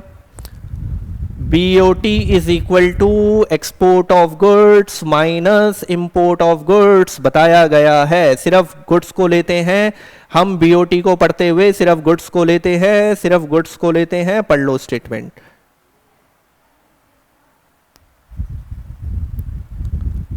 ठीक है जी, सी हो गया। 87 पे आ चुके हैं हम। Foreign exchange transactions, foreign exchange transactions depends on other foreign exchange transactions are called. ठीक है जी, इसको क्या बोलते हैं? फॉरेन एक्सचेंज की जो ट्रांजैक्शन होती है दूसरे पे डिपेंड करती है, तो डिपेंड वर्ड आते ही इंडिपेंडेंट के लिए ऑटोनॉमस है और डिपेंड के लिए अकोमोडेटिंग है। डिपेंड के लिए अकोमोडेटिंग है, इसका काम होता है अकाउंट्स को मैनेज करवाना। याद रखना यार, ऑटोनोमस इंडिपेंडेंट होता है और डिपेंड्स के लिए ये वर्ड यूज करना है आपको। 88 का सी रहेगा, ध्यान से सुनिएगा कैसे बता रहा हूं मैं। Foreign exchange transaction which are, अभी बताया था देखो पहले, इंडिपेंडेंट है तो भाई ये है, डिपेंडेड है तो अकोमोडेटिंग है, डिफरेंस पड़ी है पूरा 3 नंबर का जो मैंने करवा रखा है, वहां से लिंक हो रहे हैं क्वेश्चंस ये, तो आपका काम ओके हो गया। चलिए 89 पर आते हैं। 89 में आ गए अब हम। ट्रांसफर एसेट्स लायबिलिटी का जो लिंक बनता है वो करंट कैपिटल अकाउंट से बनता है। डी सर बहुत इजी है। Unilateral transfer included in current account, current account में import export of goods and services, and unilateral sir आगे हमें पता है कैपिटल अकाउंट में एसेट्स और लायबिलिटीज। ठीक है जी। उसके बाद हम आ चुके हैं 91 में। चलिए जी 91 को निपटाते हैं। देखिए 91 में हमें करना है, एक minute, 91 okay. Out of the following which can have value of more than 1, इनमें से कौन सी वैल्यू मोर देन 1 हो सकती है? एपीसी। सर कैसे? देखो APC is equal to C upon Y होता है। अगर 1000 रुपए की इनकम है तो 1200 की भी कंजम्पशन कर सकता है, ये आपको टेबल बनाकर मैंने सिखाई थी। अरे यार ये छोड़ो, जीरो इनकम पर भी तो कंजम्पशन होती है, इनकम से ज्यादा भी बंदा खर्च करता है। सर ये पैसा फिर आएगा कहां से? कहीं से कर्ज लेगा, कुछ पुरानी सेविंग्स होगी। तो भाई अब मेरी इनकम 1000 रुपए है, नहीं घर के खर्चे 1200 के हैं तो कर रहा हूं भाई। तो एपीसी इज 1.2। तो APC is more than 1 possible, negative possible नहीं है, जीरो पॉसिबल नहीं है। आपको बताया गया जीरो क्यों नहीं है, क्योंकि सी जीरो नहीं होता कभी भी। ये भी लॉजिक, अभी ये आया क्वेश्चन इसी सीरीज में। ठीक है 92 पे हम आ चुके हैं। एडी कर्व, अरे यार AD curve like this, it is upward sloping, बात खत्म। पॉजिटिव स्लोप्ड अपवर्ड बी, ये तो पढ़ रखा है यार, एडी कर्व ऐसा होता है ना, ये तो इजी है। अब इजी मिलेंगे आपको, ज्यादा टफ नहीं मिलेंगे, सब आपने निकाल दिए। Actual saving, accent saving, expose saving, accent investment, accent saving, accent investment, इस टाइप में मैंने आपको पढ़ाया था। पोस्ट वाली एक्चुअल होती है और एक्सेंट वाली जो है हम असम्पशन करते हैं कितना मैं सेव करूंगा, लाइक समथिंग। एक्चुअल सेविंग मतलब पोस्ट सेविंग जो मैंने एक्चुअल में करी साल के अंत में, 4 डेफिनेशंस मैंने आपको लिखवा रखी हैं। ठीक है 94 पर है अब हम। मनी क्रिएशन या creation of money by commercial bank refers, अरे कहां से बनता है बेटा? कल ही कराया है, जो डिपॉजिट आती है वहां से पैसा क्रिएट कराया जाता है। तो ए, ज्यादा डिपॉजिट ज्यादा क्रिएशन, कम डिपॉजिट कम क्रिएशन, डिपॉजिट पे निर्भर करता है और LRR की रेशियो पर भी निर्भर करता है, which is set by the RBI। ठीक है क्वेश्चन नंबर 95 को देख रहे हैं हम एक बार। ये दिया है मनी मल्टीप्लायर की वैल्यू पूछी है। सर पहली बात तो LRR हो गया 20%, क्योंकि दोनों का मर्चर होता है। Money multiplier is equal to ID upon 1 upon LRR into 100। अभी आईडी का फिगर हमें दे नहीं रखा तो ऊपर 100 हो जाएगा, नीचे ये आईडी ऐसी रहेगा, छोड़ो। LRR 20 हो गया, कट के 5 आएगा। The answer is 5। कंफ्यूज मत होना, सीधे सीधे सॉल्व हो रहा है, क्योंकि आईडी की फिगर नहीं दी, उसने नॉर्मली पूछा है कि मल्टीप्लायर कितने टाइम्स में जाएगा। यहाँ 5 गुना हो जाएगा वो। ठीक है 5 टाइम्स पे जाएगा। अब हम 96 पर है। फॉलोइंग ऑप्शन कैपिटल रिसिप्ट्स का एग्जांपल है। डिसइन्वेस्टमेंट, सरकार ने टाटा को एयरपोर्ट बेचा, एयरपोर्ट गया, पैसा आया, पैसा हमारे पास आ गया, लेकिन रिसीव हुआ पैसा, लेकिन कैसे रिसीव हुआ? एसेट्स के जाने की वजह से रिसीव हुआ, तो it is called the disinvestment and is the example of capital receipt. बाकी सारे जो हैं वो फ्री में पैसा आ रहा है, और फ्री वाले को क्या बोलते हैं? रेवेन्यू बोलते हैं। तो ये मैं आपको क्लियर करवा चुका हूं। जब एसेट्स और लायबिलिटी के इंपैक्ट से पैसा आए तो उसे कैपिटल रिसिप्ट्स बोलते हैं। बोरोइंग भी जो है वो कैपिटल रिसिप्ट्स का ही एग्जाम्पल है, क्योंकि पैसा आएगा, लायबिलिटी हम पे चढ़ जाएगी। 97 पर है हम। Primary deficit is sub contracts to government budget relates to. ठीक है बताइए। PA, ठीक है, तो PD is equal to FD minus IP होता है, इंटरेस्ट पेमेंट। FD मतलब फिजिकल डेफिसिट। तो FD is equal to borrowing, तो बोरोइंग लगाया है यहाँ B, IP लगाया है यहाँ A, तो A माइनस B C। ठीक है जी, थोड़ा सा ट्रिक्स कर रहा है वो, और कुछ नहीं कर रहा, कि आपको चेक करना चाह रहा है कि आपने अपने आप को ट्रेन अच्छे से करा है या नहीं करा है, या सीधे सीधे पढ़कर आ गए कि हम कर देंगे। Using the government budget can impact, ठीक है, गवर्नमेंट बजट को बनाने से हम क्या इंपैक्ट लाने की कोशिश करते हैं सर जी? रीडिस्ट्रीब्यूशन ऑफ इनकम और wealth, reallocation of resources, economic stability, management of public enterprises, inflation, unemployment, poverty, ये सारी चीजों को ठीक करने की देश में क्या होती है, हमारी कोशिश होती है। Reallocation, inequalities, inflation, all the above, सारी सिचुएशन ठीक है, ये सारी चीजें हम देश में मैनेज करने की क्या करते हैं यार, कोशिश करते हैं, ठीक है। At what point the primary deficit, at what point the primary deficit under the government budget to be zero? PD zero कब होगा? जब FD माइनस IP, यानी कि FD और IP की फिगर सेम होगी, 4000 माइनस 4000 तो PD आ गया जीरो। ये सिंपल गणित है, तो ये दोनों की फिगर इक्वल होगी। C final question, borrowings under the, अरे बहुत नकली है, FD is equal to borrowings, तो बोरोइंग्स इज इक्वल टू, ये लिंक हो गया D के साथ, ठीक है। चलिए गाइस, हमने 100 क्वेश्चंस करे हैं, पूरा मैक्रो रिवाइज होता है, इससे ऊपर लेवल सीबीएसई का नहीं होता, बहुत इजी से क्वेश्चंस बनते हैं, बी कॉन्फिडेंट। और मैं आपसे फिर बोल रहा हूं कि आप रिटन प्रैक्टिस जरूर करें, क्वेश्चनों को लिख लिख के, जो लॉन्ग क्वेश्चंस की मैंने आपको लिस्ट प्रोवाइड करा रखी है उस टाइप के क्वेश्चंस को आप लिख लिख के जरूर देखें, फर्स्ट टाइम वहां बोर्ड में जाकर ना लिखें। अभी बहुत टाइम है एग्जाम में, लगभग आपको अच्छा खासा टाइम दिया जा रहा है स्टडी करने के लिए, इको के लिए, तो आप तैयारी पे ध्यान दें।